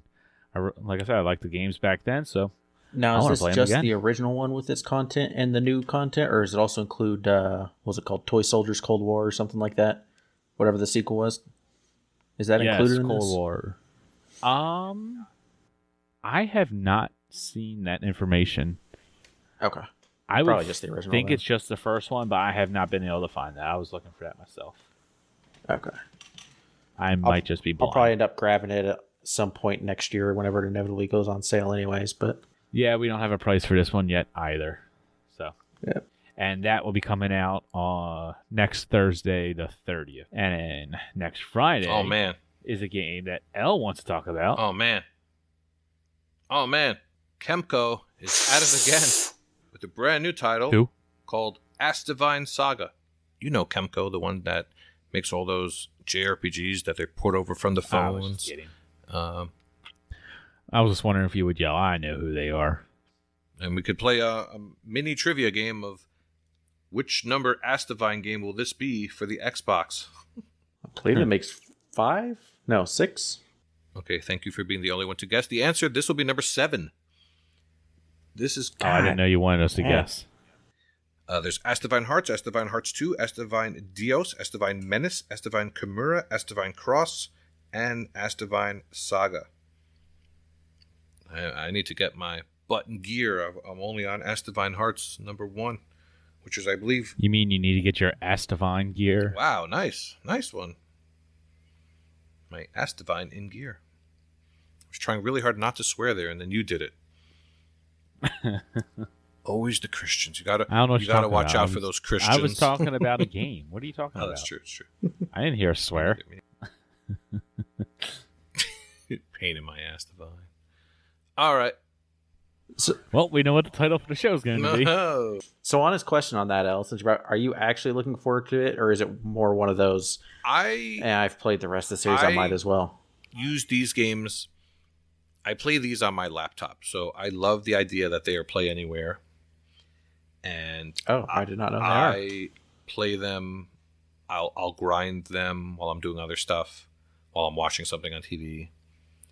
And all Okay. of the stories. I own several of them, so. All right, well, now I'm going to curse. All of the stories in these games are batshit crazy. There's incest. There's God knows what in these games. What? It's very Japanesey. There's all crazy stuff going on in these games. The girls are all dressed scantily and skimpy, and there's just all crazy stuff going on, and the translations are hilariously bad, and I just enjoy these games. So. Yes, there's some degree of me. They're dumb fun. There is some degree of me that is excited for these games, but as many JRPGs, they overstay their welcome a little bit. They're not exactly high quality. But Asdivine Hearts, you could start there, and there's a walkthrough on TA, and they're not that hard to complete. They're just a little long in the tooth, but they all have Yeah, catchy I think music. I completed one of them earlier this year, and that was it. Oh yeah, did you? Yeah, I think it was Hearts 2, maybe Hearts 1. It was another one of those, hey, it showed up on RTDL, I might as well finish it. But they're dumb fun. They're not great games, but they're enjoyable. I like them. Yes. Knowing that they're Play Anywhere is news to me, but that makes me very I believe happy. you were playing one of these, during Tyler's tennis game. Yes, I would play Cronus Arc, I think. Instead of paying attention to what he was yes, doing, I you were definitely brought this to his games, yep. Yeah, I played Cronus Arc and Fern's Gate, and now this one. And despite what everyone says, they are not all the same. There's definitely differences between all of them. So Yeah. But they are phone ports, which is the only weird thing. So They are. They're all made in RPG Maker, I think. Yes. Which is basically baby's first RPG design. Mm-hmm. But hey, it works Which you out. can tell by looking at it. You can. But they're fun. They're fun. I like them. Oh, I recommend them if they're cheap enough. Ha, beat you to it. Let's get on into some contests. Nate, you want to talk about them? Sure, I'll talk about the gamertag challenge. Okay. Yeah, it's September. Our gamertag from our patron, the Alpha Seagull, was picked. His wild card game is Dragon Quest XIS. That's worth 1 bonus draw. And the bonus for him is Stacks on Stacks. Achievements from games that have stacks. 1 bonus draw per achievement. Limit 1 draw per game stack. In this case, we are considering a stack any game that has another game that is the same game that has most of the same achievements. So you could go for Assassin's Creed, for instance, if you're playing Assassin's Creed 1, but then you're playing the Ezio trilogy. If you play either of those, that'd be worth 1 because those are pretty much the same. Doesn't have to be a 1-to-1 stack. We're being a little bit lax there. Now's the time to go for that Dragon Age Inquisition 360 version. There you go. I earned all but 2 it's achievements. 1 bonus draw per got achievement. a lot of bonus draws. That should say what per game. Dang it. That should I was also about to say per that's game. not how it sounded all. Yeah, no, it's supposed to be per game fine. too. So Okay. Yeah, I could have sworn that Otherwise, last week when Master you guys Chief Collection would break this. don't at me, bro. I could have sworn last week you specifically gave examples that worked, but maybe not. Yeah, well, I didn't mean that they were multiple per game. So it's 1 per game per stack. Oh yeah, there it says it. No, it says it. It says it. It says limit 1 draw per game stack. Yeah, there will be way too many games. And like I said, the Master Chief Collection would be the biggest accuser of this. That it would just absolutely break this month. So we cannot do each achievement. Yeah. So basically that was saying that like you couldn't do like Batman and then get like 5 immediately. Even though that's your 1 achievement worth 5 points. No, that's your 1 achievement worth 1 point 1 time and no more. That's is fair. what that was intended to say. It actually does say that, but you have to read all the way to the end. You can't expect me to read. Yeah, I know. It's a high bar here. reading is hard. It is. Oh, by the way, the alternate really is. title for this episode is, of course, Nobody Expects the Dragon Age Inquisition, which maybe one person will get. I got it. You did? I didn't get it. Oh, that's just sad, Kenny. That's okay. It's a Monty Python thing. It's okay. I've watched The Holy Grail. It was not from Well, there. that's a start. It was not from there, but Well, if it's not from there, that's why I don't get no, it. it was, It's only Monty it's from the Python. Flying Circus, right? yeah. Yep. Yeah. Yeah, never even heard of that. It's a thing. Anyway, Our other contest is the TA contest, Hangman. When you want to give a rundown on that? sure, you play Hangman with achievements. It is the True Achievements Hangman 2021 Community Challenge, which is a very long way of saying Hangman. So basically, each letter is the first letter of the achievement you unlock. I think you get 8 lives. It's pretty hard to fail these, especially if you ask for help, but this year I really don't care. I'm going to spoil this also. If you don't already know, it's game developer hyphen name of game. So with that clue, you should be able to get this, nail it down. I finished mine up yesterday, just so I could play other stuff. That's always the issue with these type of events. You have to hit start, and then just so in case you don't accidentally get the wrong letters in other games, you have to make sure you finish it up before you can do other stuff. But I always enjoy Hangman, and I believe you get the community badge for getting it, and then you can choose to start a new one as well. Anybody going for a round trip? Anybody doing a second one? I guess I'll just hit start now and see what happens. I started a second one. I don't know if I've unlocked anything since then. Yeah, I started a second, and I was like, "Oh, I'm tired already. I don't want to think about this." I'm not going to focus on it, but I'll check in periodically, and if I complete it or fail it, then I'll go take a look at starting a third one. And we do have a channel in the Discord that is specifically made for this. So if you want to go in and get some spoilers on your no spoilers, just on your phrase, or you want to talk about it or whatever, you can jump in there. Yeah, I think our spoiler warning is kind of off at this point. It's been a week, over a week, and people are just done with putting spoiler tags. So if you don't want it spoiled, maybe don't go there, but you can definitely get help. They're probably all there. How many phrases are there? Do you guys know? 15. I asked Freem today, and I think he said 23. Yeah, I think he said 23 or 25 was the range that he said, I believe. Well, there you go. I'm sure they're all on the Discord at this point. Nah. Okay, yeah. With that, let's get into our last section. Let's get into some brag camp. Go with Ahayzo first. All right, we're going to start out with game completions. We got El Sock reached 250 completed games. Gray Shark reached both 440 and 445 completed games. Kitty Skies at 675 and 680. Mike Pitch at 685 and 690. Triple Triad 777 reaching 825 and 830 completed games. And Mad Eye Pad Eye is living up to his name, blew right through everything from 665 games all the way through 700 completed games. RPG Davey completed 850 games. Elroy OMJ finally reached 1,000 completed games. Congratulations. I'm sure there were some real games in there somewhere. Lucas 1987. Maybe Assassin's Creed. Lucas 1987, way up there, 2,290 completed games. Close on the tails of Redemption Denied with 2,295 completed games. That is insane. Sitting as the number 2 and number 3. That many games. I think they're inventing games at that point. That's just too many.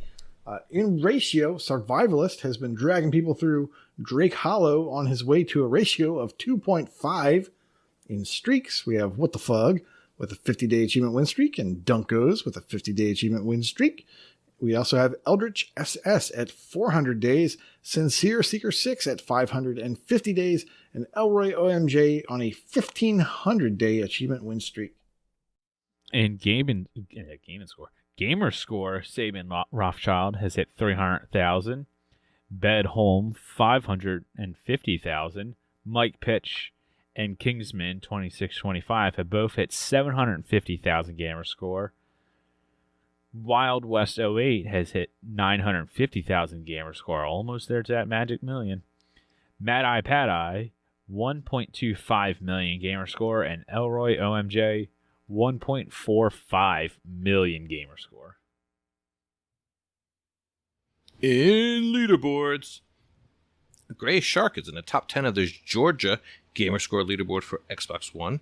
Root Directory is now in the top 10 of the England TA leaderboard for turn-based. Fluttery Chicken is in the top 500 of the England TA difference leaderboard for management. Icefire TN, we shall call him Tim. Timmy is now in the top 1,000 of the TA leaderboard for competitive ratio. It's Alive is now in the top 200 of the Ontario True Achievement leaderboard for racing.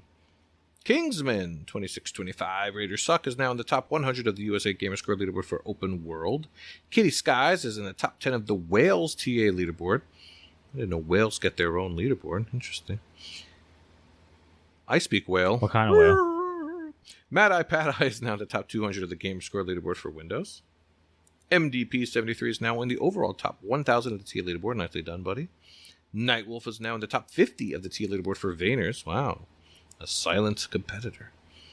And RetroChief is now in the top 20 of the USA TA leaderboard for point and clicks. In Brag Camp, most importantly, a gray shark has hit the milestone of 696969 gamer score.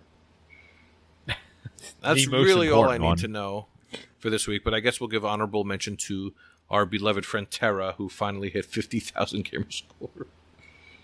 And we can track his progress because he changes his Discord tag with his amount of gamer score.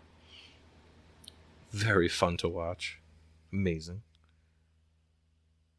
So good job, everyone, this week.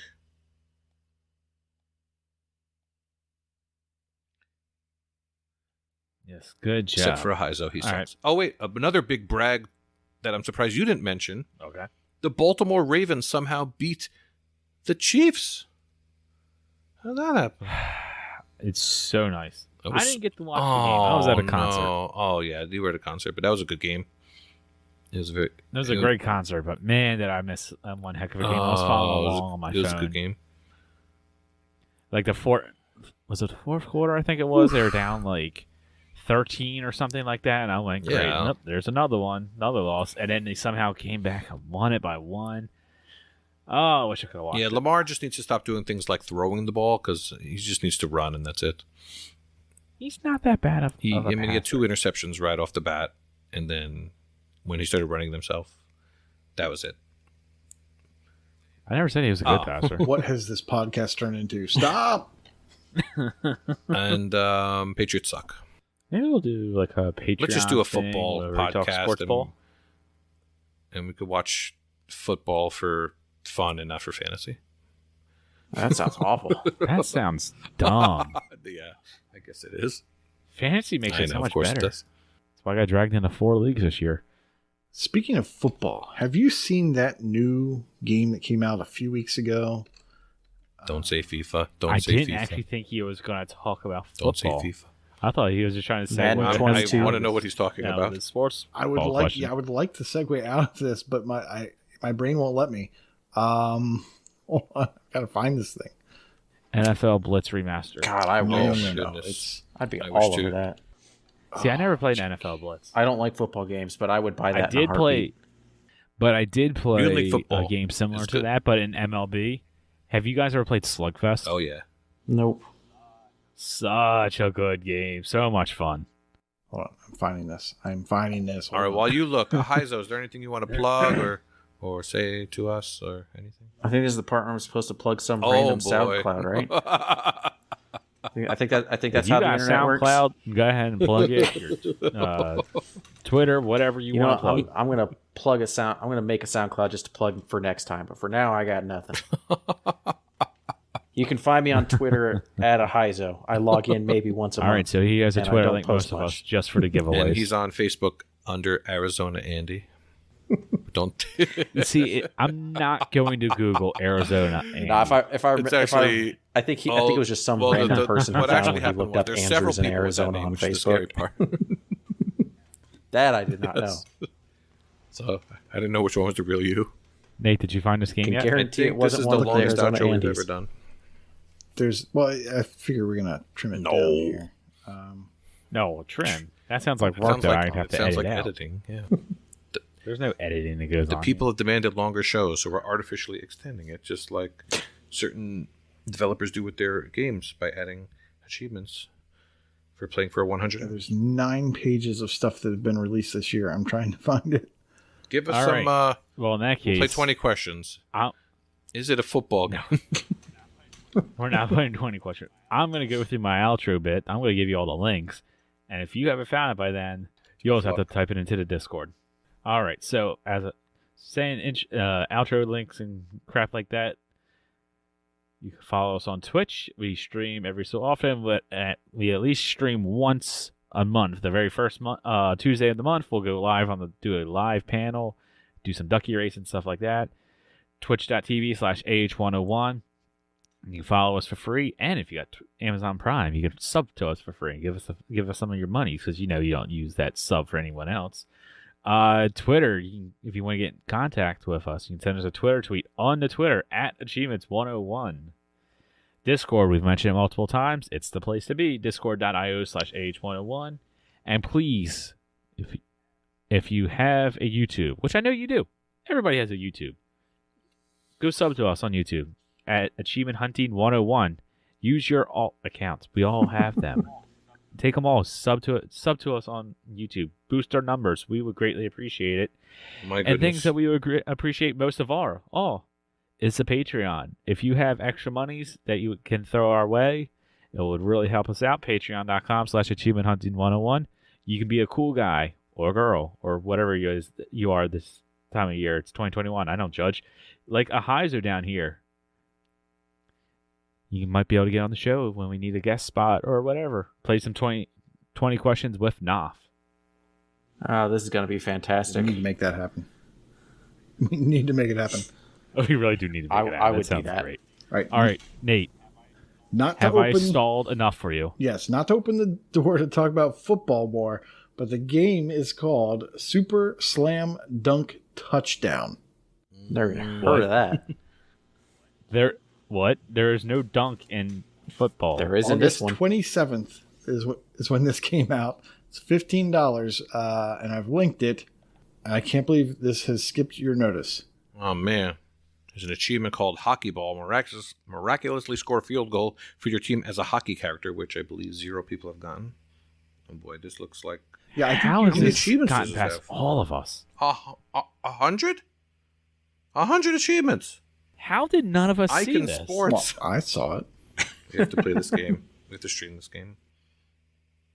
You can get it. Look at all the achievements. They're worth 1, 2, 3 points. Oh, God. Oh, my God. Look at this. Oh, my amazing. Lord. So we might have to do some research It's before collection next week. game. Yeah, ask Vulgar. He'll dive it for the kids. Well, This may be a game if there's some online co-op that gets streamed.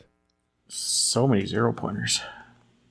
Wow, that's a game. It's great. I am loving these It's gamer almost score good for a values certain on this game. contest.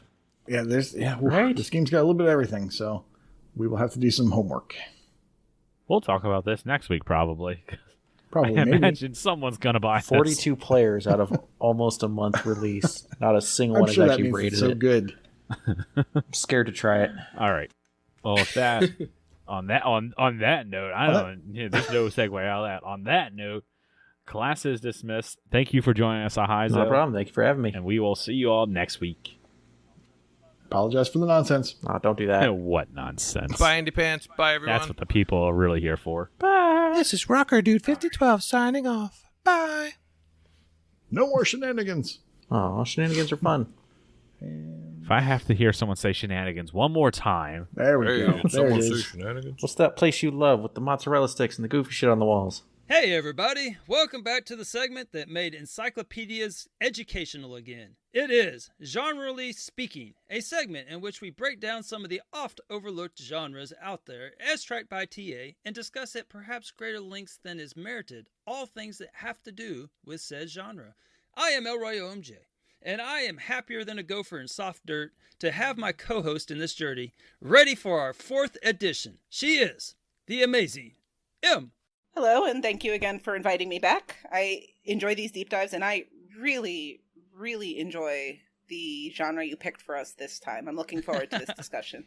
Well, we do have some successes. I mean, we should probably toot our own horn in the sense that we got Little Mouse Encyclopedia. It is now an educational game. Yay! Yay! I know. And also Wheel of Fortune, which made no sense because the 361 was educational, but apparently the Xbox One is not. So when you apply the new coat of paint, I guess it loses all educational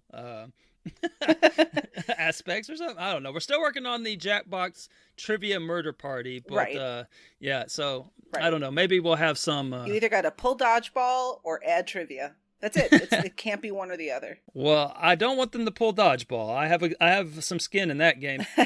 Yeah, so let's just add this. Okay. Yeah, I agree with you. There's no reason to remove it because dodgeball's appropriate. So is trivia. It is. So we got to get that one done. But those two being switched, I don't think it's entirely coincidental that we talked about it on this little podcast here. Yeah. So. Well, I'm dangerous now because I know how to go through the process now. And apparently you've started discussion and then you register a complaint, and apparently people monitor it and actually talk to you about it because I had to explain what encyclopedias were to a couple people. So. Well, to be fair to TA, and I know it's easy sometimes to rag on TA, assigning genres is a huge undertaking.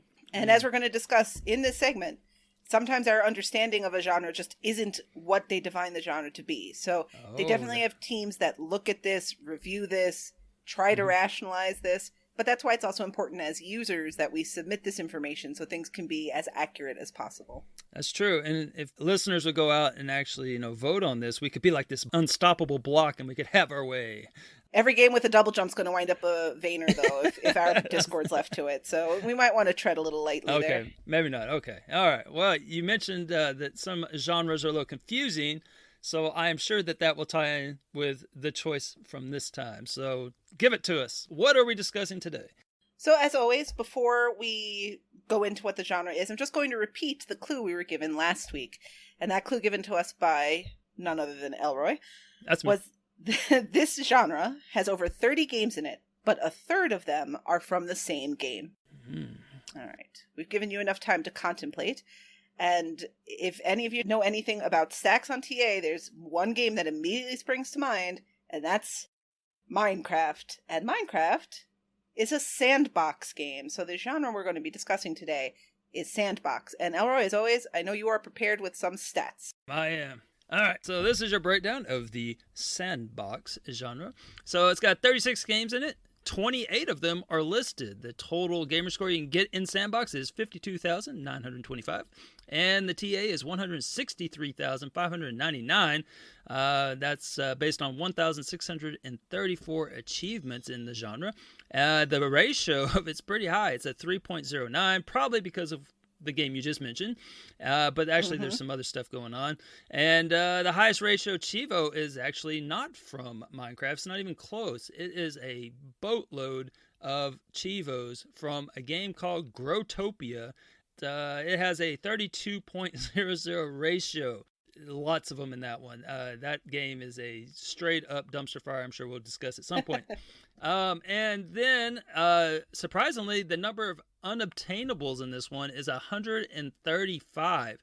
So it's got a lot of achievements that are just dead. You cannot get them. So if you were wanting to make your move on this one, it might be a little too late because the genre leader is It's Showtime, who has 43,000 of the 52,000 gamer score. And also, that is your TA leader in the genre with 114,000 TA out of the 163,000 TA. So this guy pretty much likes these games for some reason. And the average rating is pretty well received at a 3.425 stars. So I think that might be our highest one yet. Possibly. I don't know. Bull Sports was pretty popular. But see, the highest, lowest rated one, the highest rated is actually, I thought it would be Minecraft, but it's actually a game called Aground. That's one word, not two words. Aground. And it is 4.5 stars. So that actually beats out any Minecraft. And then the lowest, as you might suspect, is actually Growtopia, which I told you before is an unmitigated disaster. It has 1.2 stars, which from the sounds of it might be generous. And the most popular game, I'm sure you might know, it is, in fact, Minecraft with 307,756 tracked gamers in, I believe, I should have wrote this down, but I believe that's the Xbox version. Not the Xbox One edition, but the other Xbox One edition, if that makes sense to you. Right. This is if you're playing it on Xbox One right now, this is the version you're likely to be playing.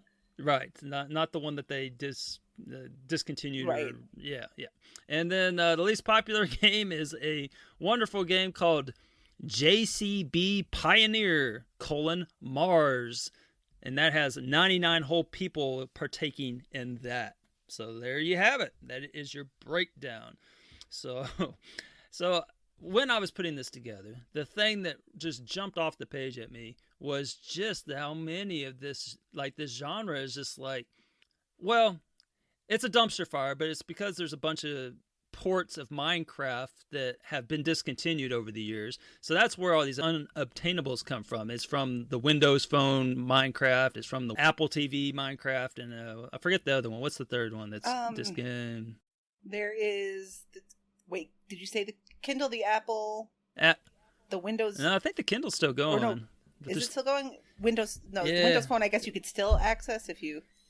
It's marked as unobtainable though. Oh, okay. I'm not sure. The available versions are, I guess, just to list them while we're here.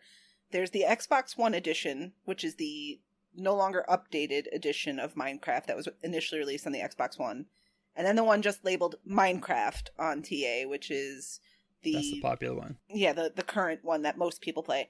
Then there's a Switch edition, an Xbox 360 edition, a Windows edition, Android, iOS, Gear VR, Kindle Fire, Windows Phone, an Apple TV.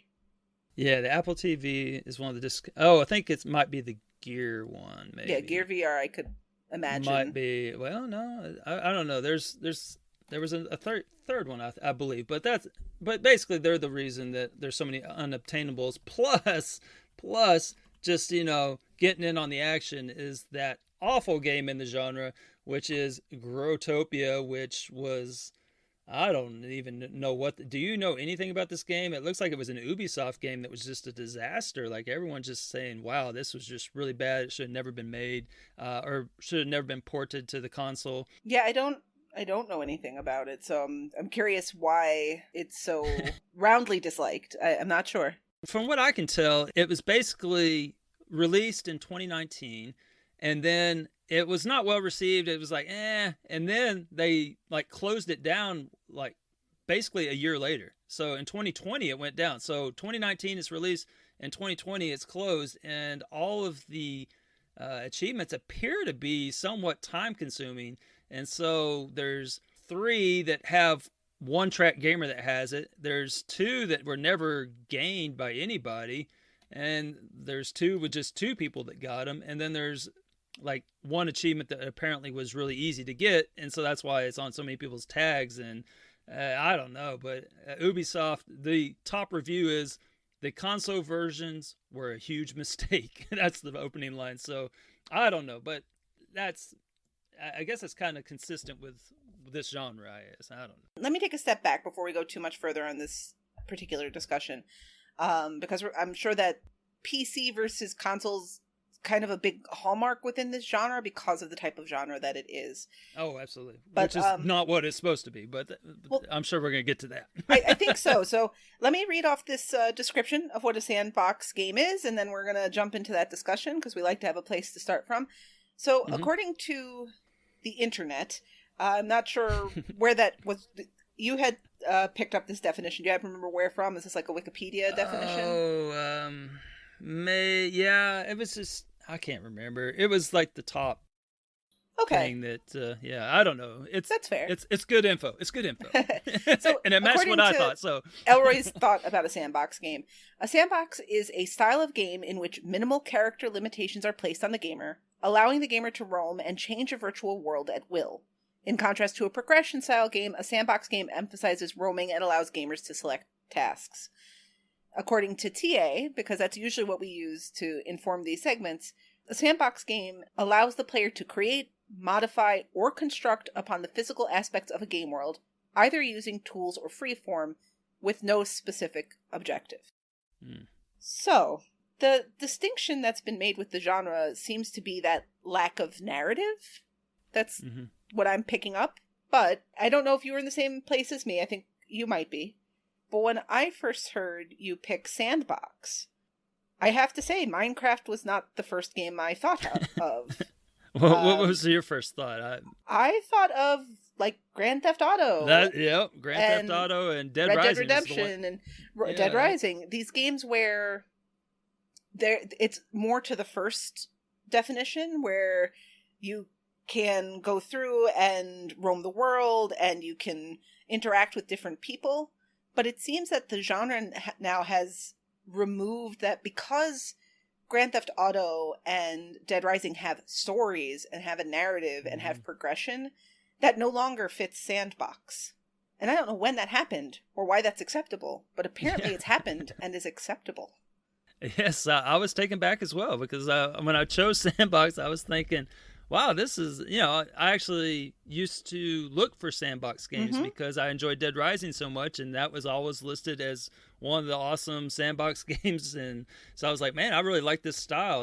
This is in the days before I was an achievement hunter, where I actually picked out games I thought I might enjoy. And so I, like a Dead Island type game, but that one's a little more structured. Right, but it's structured in, the plot is just sort of this general overreaching idea. But when you jump into a new area in those games, there's other stuff for you to do. There are mini games, there are side quests, there are things totally unrelated to dealing with other characters. So if we use the Grand Theft Auto example, there's playing darts or bowling or whatever else. I'm in 100% agreement with you. When I used to seek these games out too, because the idea of playing in the sandbox, which is there's all these different elements that you can interact with aside from the main story, which is still there for you. But that just does not seem to match anymore. No, it seems like the route they went is a genre called building games. Right. I was thinking that too, like creation games. Yes. And then that kind of gets a little gray to me, because it's like you have to physically build stuff, because there's other games, like it seems like you're encroaching on the management type games where you're in charge of, like what is that little Castaway Island, where you got to maintain stuff and grow stuff and all that stuff, where go fishing and all this other stuff. It seems pretty, I mean, you kind of create your own little thing there where you can decorate and all this other stuff, but I think that one's listed as a management or a simulation game or something. Right, and maybe we should backburner this just for a second, because we do snubs and omissions at some point, and I think we're kind of touching on that. So before we derail ourselves too much further, insofar as the genre itself, it's not the genre I expected. The list on TA surprised me. I totally expected I'd have played a handful of them. I've played a couple of Minecrafts and the one and Tracks, and I think that's it. Yeah. Well, I was actually really surprised that I was so high up on the leaderboard. I was not expecting that, because I mean, I was like, I don't really enjoy these games. And so I think why I'm so high on it is because they're so highly rated, or not rated, but the ratios are so high in them.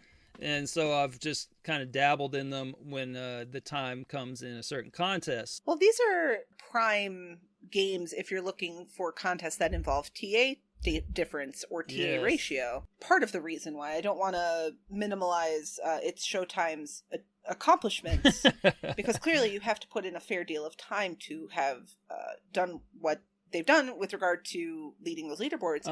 But its Showtime makes that achievement world that everybody uses in Minecraft.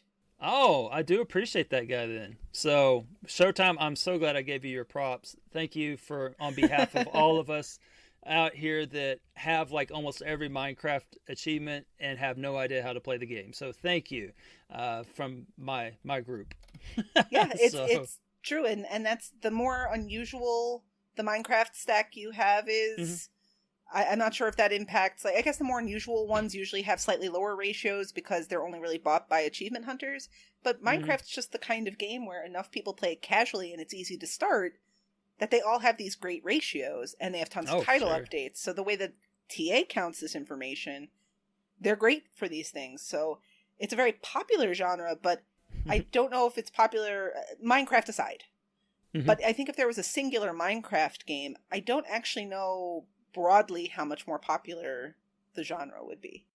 Yeah, getting back to the dumpster fire aspect of this is that I have two other completions in the genre, and that is Starbound and Subnautica. So Both of those, I could not tell you a single thing about the game. I think one of them had a spaceship in it that you were supposed to like run out of or something, but both of those had the console commands on them. So basically all these people like this, it seems like this genre is very ripe to shortcuts, if you will. So Minecraft has the achievement world, Starbound Subnautica have the little console commands, and like even Trax has a little hack there where you can set it up where you can kind of cheese it. So maybe it's just a genre that's really prone to that, because when you're trying to build like an interactive choose your own atmosphere type thing, I guess there's a lot of creative people out there that will just make it all right, this is what you do to get the achievements, bam, done, game over. So right, and I think it does speak somewhat to the development philosophy behind games like those. They're not really interested in restricting you typically, so they typically will come with a game mode that does restrict you if you want to play with some form of challenge, right? Like Minecraft has survival. But they also will have accessible modes where the idea is you do you, play the game, enjoy. And console commands are a part of that frequently if they're not dummied out by the developers. The argument here, I think with Subnautica in particular, was that whether or not the developers really got that their console commands would not invalidate achievements, because they bothered to make a list that asked you to do certain things and then kind of contradicted that. But that's a whole console commands and whether or not they affect achievements or should affect achievements values is a whole other discussion. But the genre, I just think it's the nature of it's supposed to be sort of, fancy free and do what you want to do. And so it's not surprising that sort of stuff is baked into the development of those games. Yeah, it's, what's really crazy, with the Minecraft, I never really fully appreciate just how popular that game is.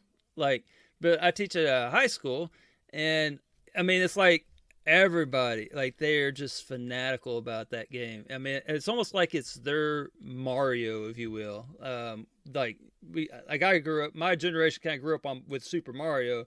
It's like they all grew up with Minecraft, I think. It's just everyone has it, and then I'm just the coolest teacher ever because I have all the achievements in it, and then they realize I don't even know how to play the game, and so it's kind of a funny dichotomy where they're just they start making fun of me at that point, because the other day I was showing them the achievement world and why I have the achievements, and I got stuck. I couldn't even open a door, and they just thought that was the funniest thing, because I can kill the dragon thing, but I have no idea how to open a door in Minecraft. I was I'm clicking on all this wrong stuff, and and that sometimes happens too with the new achievements when they come out, because I know nothing about Minecraft in a great scale, right? I know I don't either. I get the point of it, you punch blocks and different resources come out, and then you combine the blocks you punched into new resources. I get it at a very, very, very basic level. Yep. But I certainly don't get anything specialized about it. And when I read the solutions sometimes for the new achievements, because anytime new achievements come out, it's a new title update, and so the achievement world may not be available or updated, especially on the one version. The achievements are written as if you know what you're doing. So they'll say things like, well, just build your table, and then you go here and you grab a honeycomb. When honeycombs? Because it's so it's actually so well done and well produced and well kept up that it's a little we're kind of doing it a disservice by playing the way we do, even though it's not for us. But we really can't review the game fairly, for example, right? That was a big deal when Subnautica console commands came out, because people started giving it ones. That's on you, buddy. You shortcutted the whole game. That you don't even qualify to rate this game. But TA, of course, doesn't take that into account. This genre, though, is typically a tale of two games like that, right? It's either stuff you can super quick cheese, or it's stuff where you have to build and share 1,000 castles and have people like them. And so a common source of discontinued achievements, too, is I think Project Spark has a bunch of achievements like that, where you had to upload a world and people had to like it or use it or whatever else. So the genre is also big on that, where the achievements are tough to get because they require other people engaging with the worlds that you're building. Yeah, I think what we're trying to say is these games are not really made for people that are just going to get the achievements and then forget the game ever existed. Mm-hmm. These are the games that you're supposed to like dive deep into and just enjoy and be a fan of it and let your creativity show. But with Chivo hunting, there's no time for that. So we all have bronchitis, and we're not. That ain't gonna happen. So I do, and I mean the genre too is still active. That there's a game on there. When you'd said the lowest number of track gamers is 99, I think you pulled that data a little bit ago. There's a game on there right now with 16 track gamers because it came out today. So it's still a genre that's active, and games are coming out for it because there is a lot of love for it. But I think you're right. I think our achievement hunting minds just doesn't play well with this sort of really settle in and really engage with the world and really learn it and understand it methodology of playing. Right. And one of those 16 is in fact Brer Rocker, and so when I saw that he had added to his tag, I just felt so bad for him. Oh, and just so we're not speaking in circles, this is a game called Cloud Gardens, which released as of this recording, so August 31st it released. So right now it only has 16 tracked gamers. Yeah, and it looks like it's a long road to hoe. You got plant 10,000 plants. I'm assuming that is not an easy achievement. Nobody has it, so right. I assume that's a sign that it's not a quick game and it doesn't appear. Yeah, Cloud Gardens is technically it, but I don't know. I think it'll probably surpass the 99 of whatever that other dumpster fire game was, something about Mars or something. But yeah.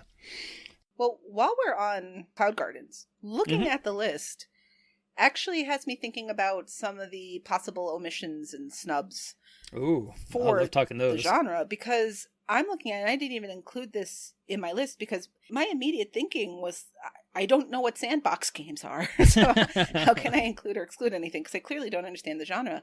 But the Cloud Gardens list is talking about planting all these seeds, growing these plants, so why not Harvest Moon? Like, I don't understand. Like, the whole point of that game is planting things and mining things and baking things. And the only other thing I came up with off the top of my head was why Halo games aren't included more generally. Halo 5 Forge is included because it's just the Forge mode of the game, which is a creation mode. But all the Halos, well, I don't want to say all, but Halo 3, Halo 4, like, they have Forge modes, which are frequently used to help with some of the multiplayer achievements. And I wonder if the Forge mode itself had more achievements where the point was to just go to Forge and build things, if maybe that would have gotten it onto these lists. I think sometimes because the mode doesn't require achievements itself, it just loses that classification. But that was all I came up with. Did you have any other omissions or snubs that you wanted to discuss? Yeah, I do. So I think, like I mentioned before, I'm really having a hard time separating this game, but the simulation genre is the one that really jumps out at me, because the game that first came to my mind was Planet Coaster. Okay. Because you're building coasters. Like, that's the whole point of the game, is that you design and you drag and drop pieces and then you test it, and your coaster is limited only by your imagination. But I mean, it's like Minecraft with rails, right? You're putting rails down everywhere and connecting them, and that makes a track for a roller coaster. But it has it listed as simulation and management.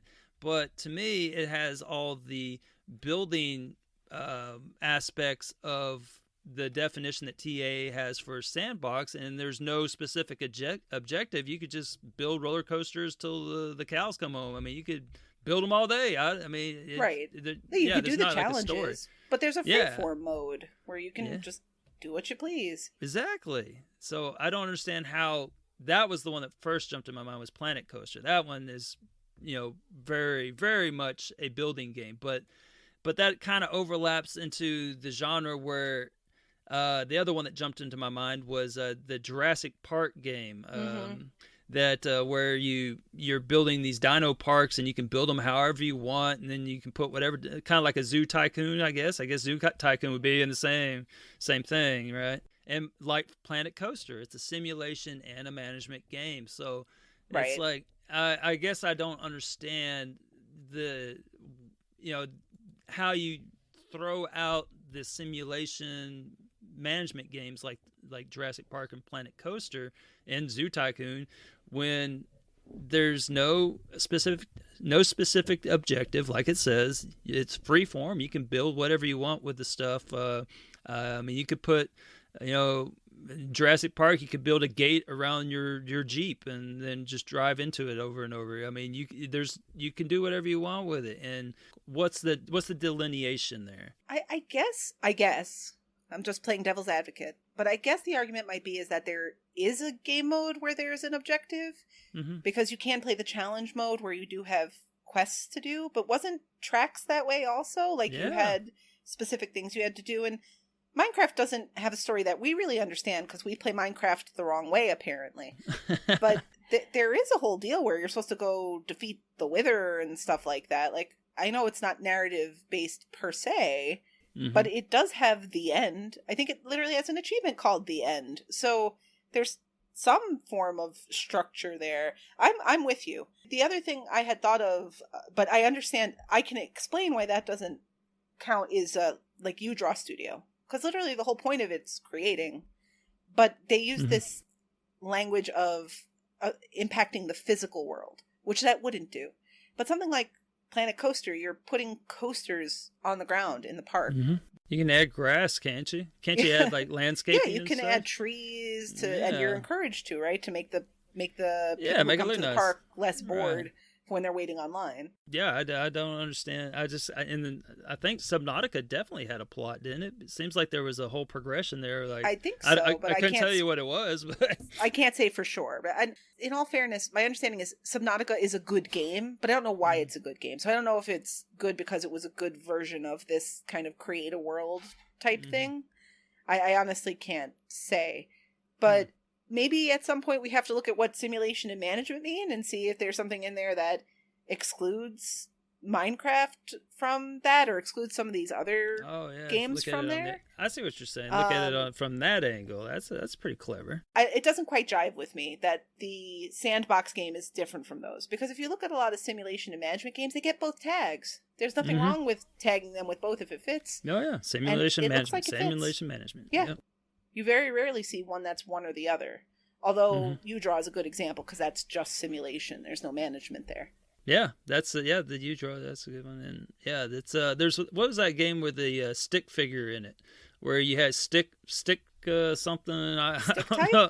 Like there was like Stickman's Adventures or something like that, where Stickman World, I guess it may be. I'm not sure. No, I forget. But there was one where you had to draw. Okay, Stickman World is a game that's it's not announced, so I don't know. But it's to be announced. Yeah. I can't think of what it is, but there's one where like you have to draw the items that you use in the game, like Scribblenauts. You mean? No, but that's another. Well, you don't have to draw them. That you say what you want, and but they show up.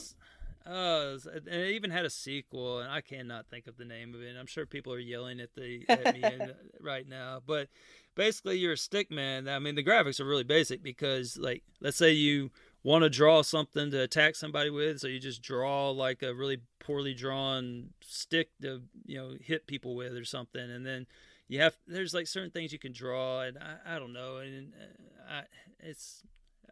maybe it's a terrible example. Draw a Stickman epic. Right? Is that the one, maybe? That sounds familiar. Yes. And there was a second one, I thought. Yeah, Epic 2. Yeah. Okay, yep. That's it. There you go. You can stop yelling now. Yeah. That one, I played that one. I don't know why, but I played it. But it just has it as adventure. But you do a lot of draw. Maybe it's just so limited in what you can draw that I don't know. I think I'd rather die on the hill of Planet Coaster instead. So. Right, because I get that. Once again, the specific language includes you construct upon the physical aspects of a game world. So if you're just drawing a sword for something to hold, that's not really impacting the world. At times you have to draw stuff that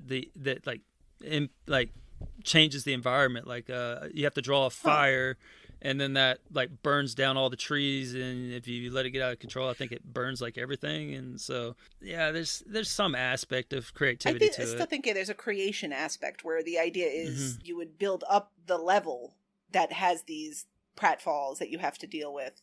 And maybe if it was something like that, there might be more of an argument. But if the levels are preset, or even if they're randomized, but if there's something where the player isn't engaging in the changes, I can, other than to solve the puzzle, so to speak, I can get why that wouldn't qualify. But I definitely think those Frontier Developments games, the Tycoon games, they seem to fit. You're building the game world. You can have other people join your zoo or your amusement park or whatever else. It seems to match.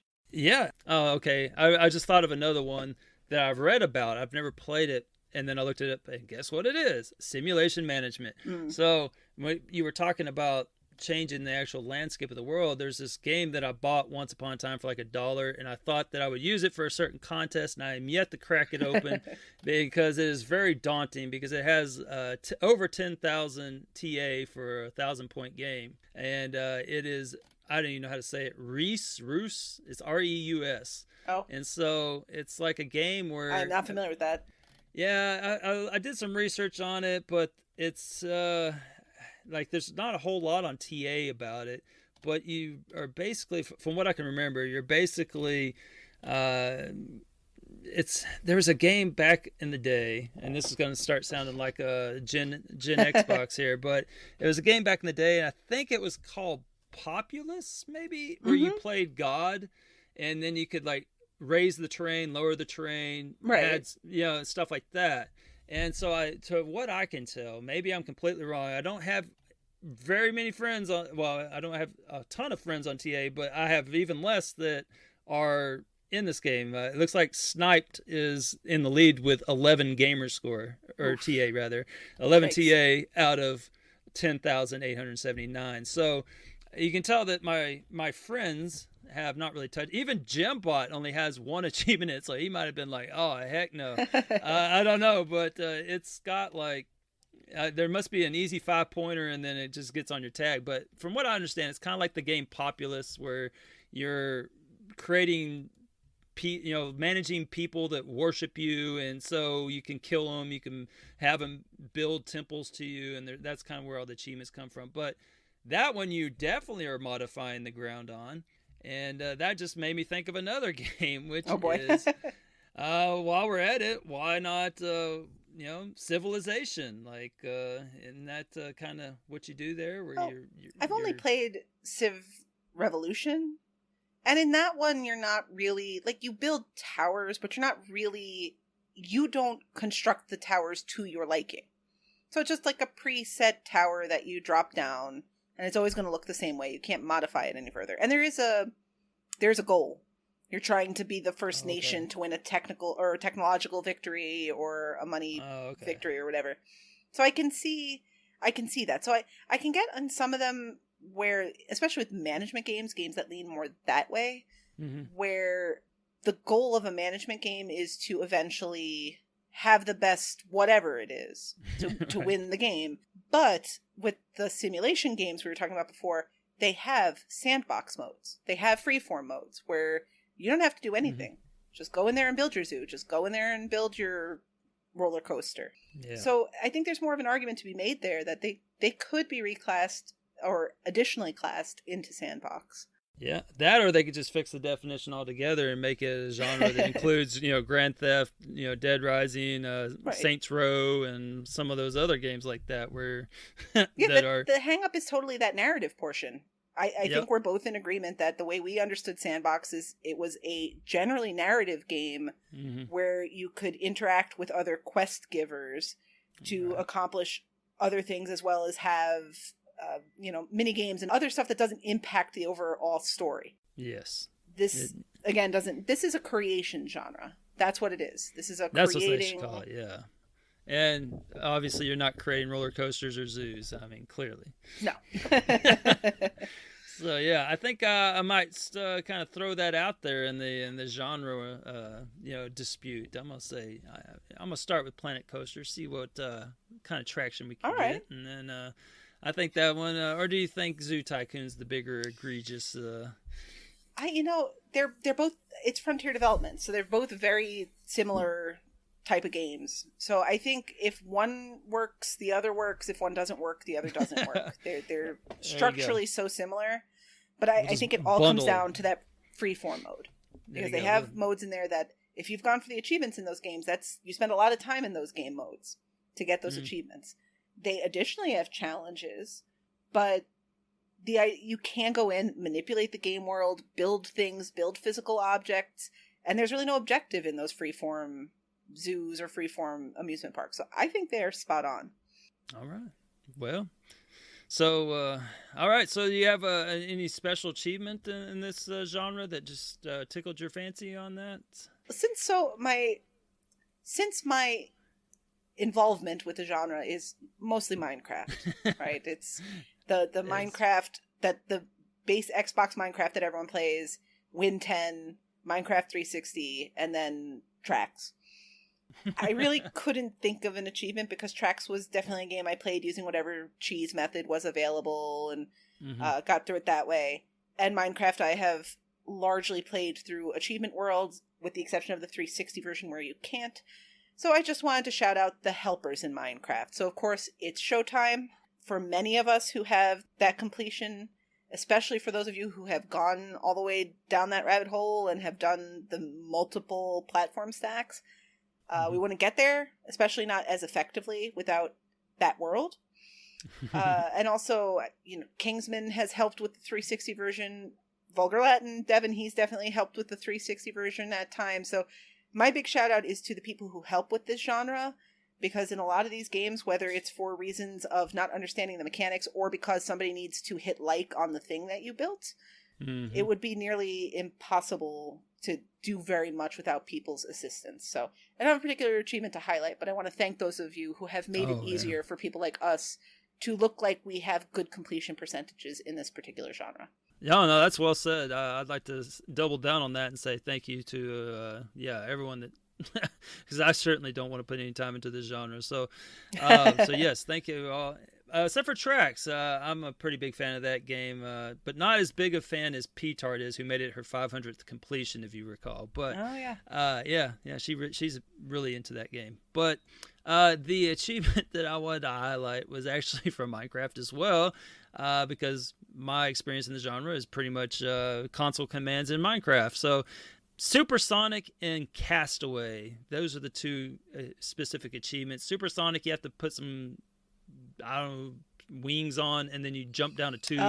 Yes. And oh my god, that is so challenging. I could not get that thing to work for the life of me on something that is not an Xbox controller. So any kind of touch device, like the Android, the iOS, the Windows Phone, especially Windows Phone. Did you do the Gear VR one, or that no, I didn't. Yeah, the Gears VR one. But yeah, the Supersonic achievement, I hate that achievement. And then the other achievement I hate is the Castaway achievement, where you have to survive on some kelp or something for so long, and I still to this day cannot get it to pop for the iOS. It's like I have every achievement besides that one in the iOS version.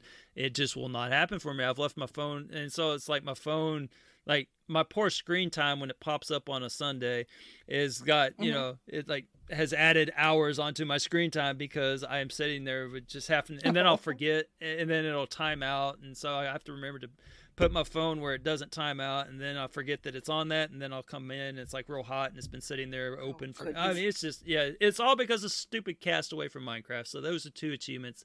Not a big fan.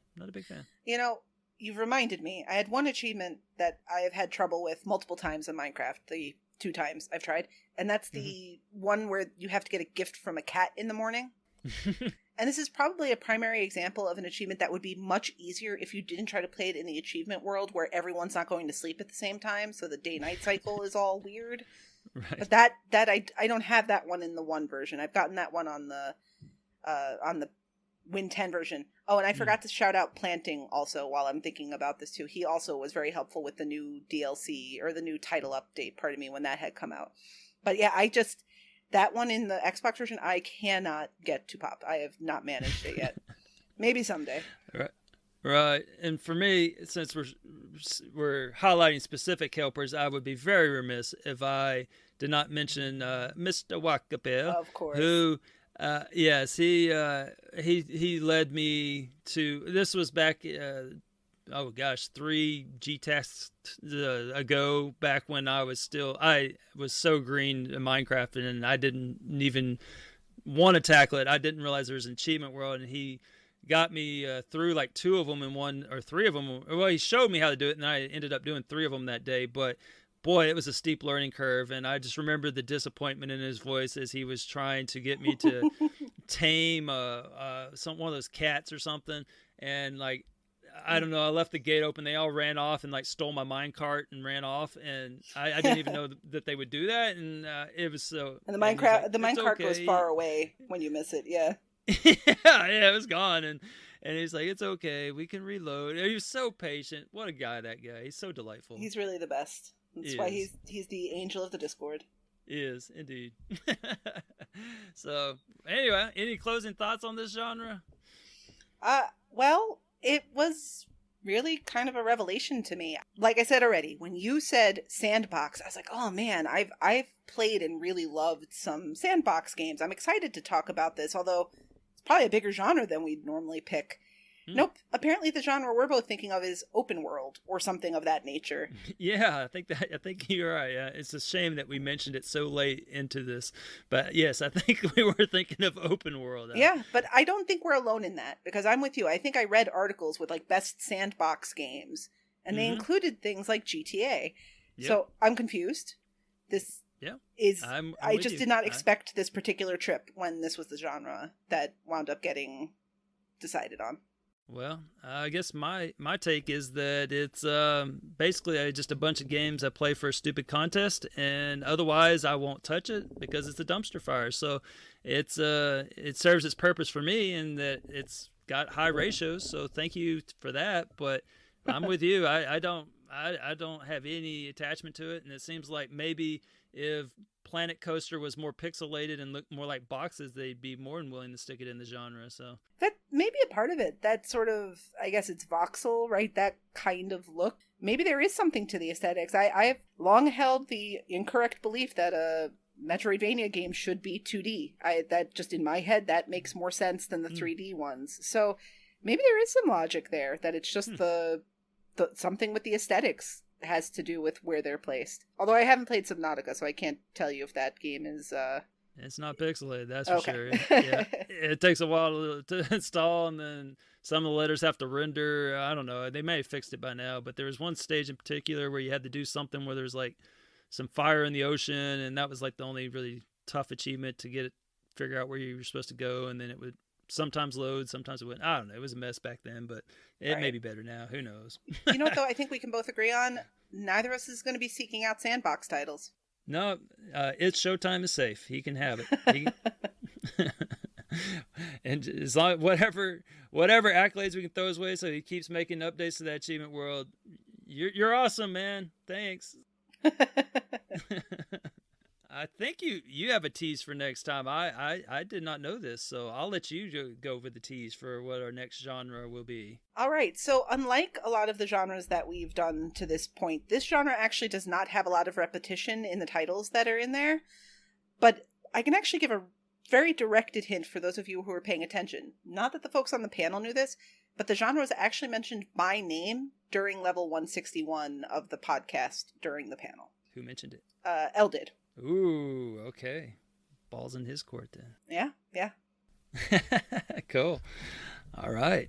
Well, I think we got it done, and and let us know your thoughts. I'm sure there was a lot to dig in on there. We kind of threw a lot at you there. If you could tell us, anyone in the Discord, why those Frontier Developments games are not sandbox, don't tell me they have a scenario mode. I know that. They have a freeform mode. Multi-genre things are possible. If you could tell us why they don't classify or don't qualify to be sandbox games, I would love to hear the rationale. And I'd love to hear other olds who also feel like this definition is very surprising to them.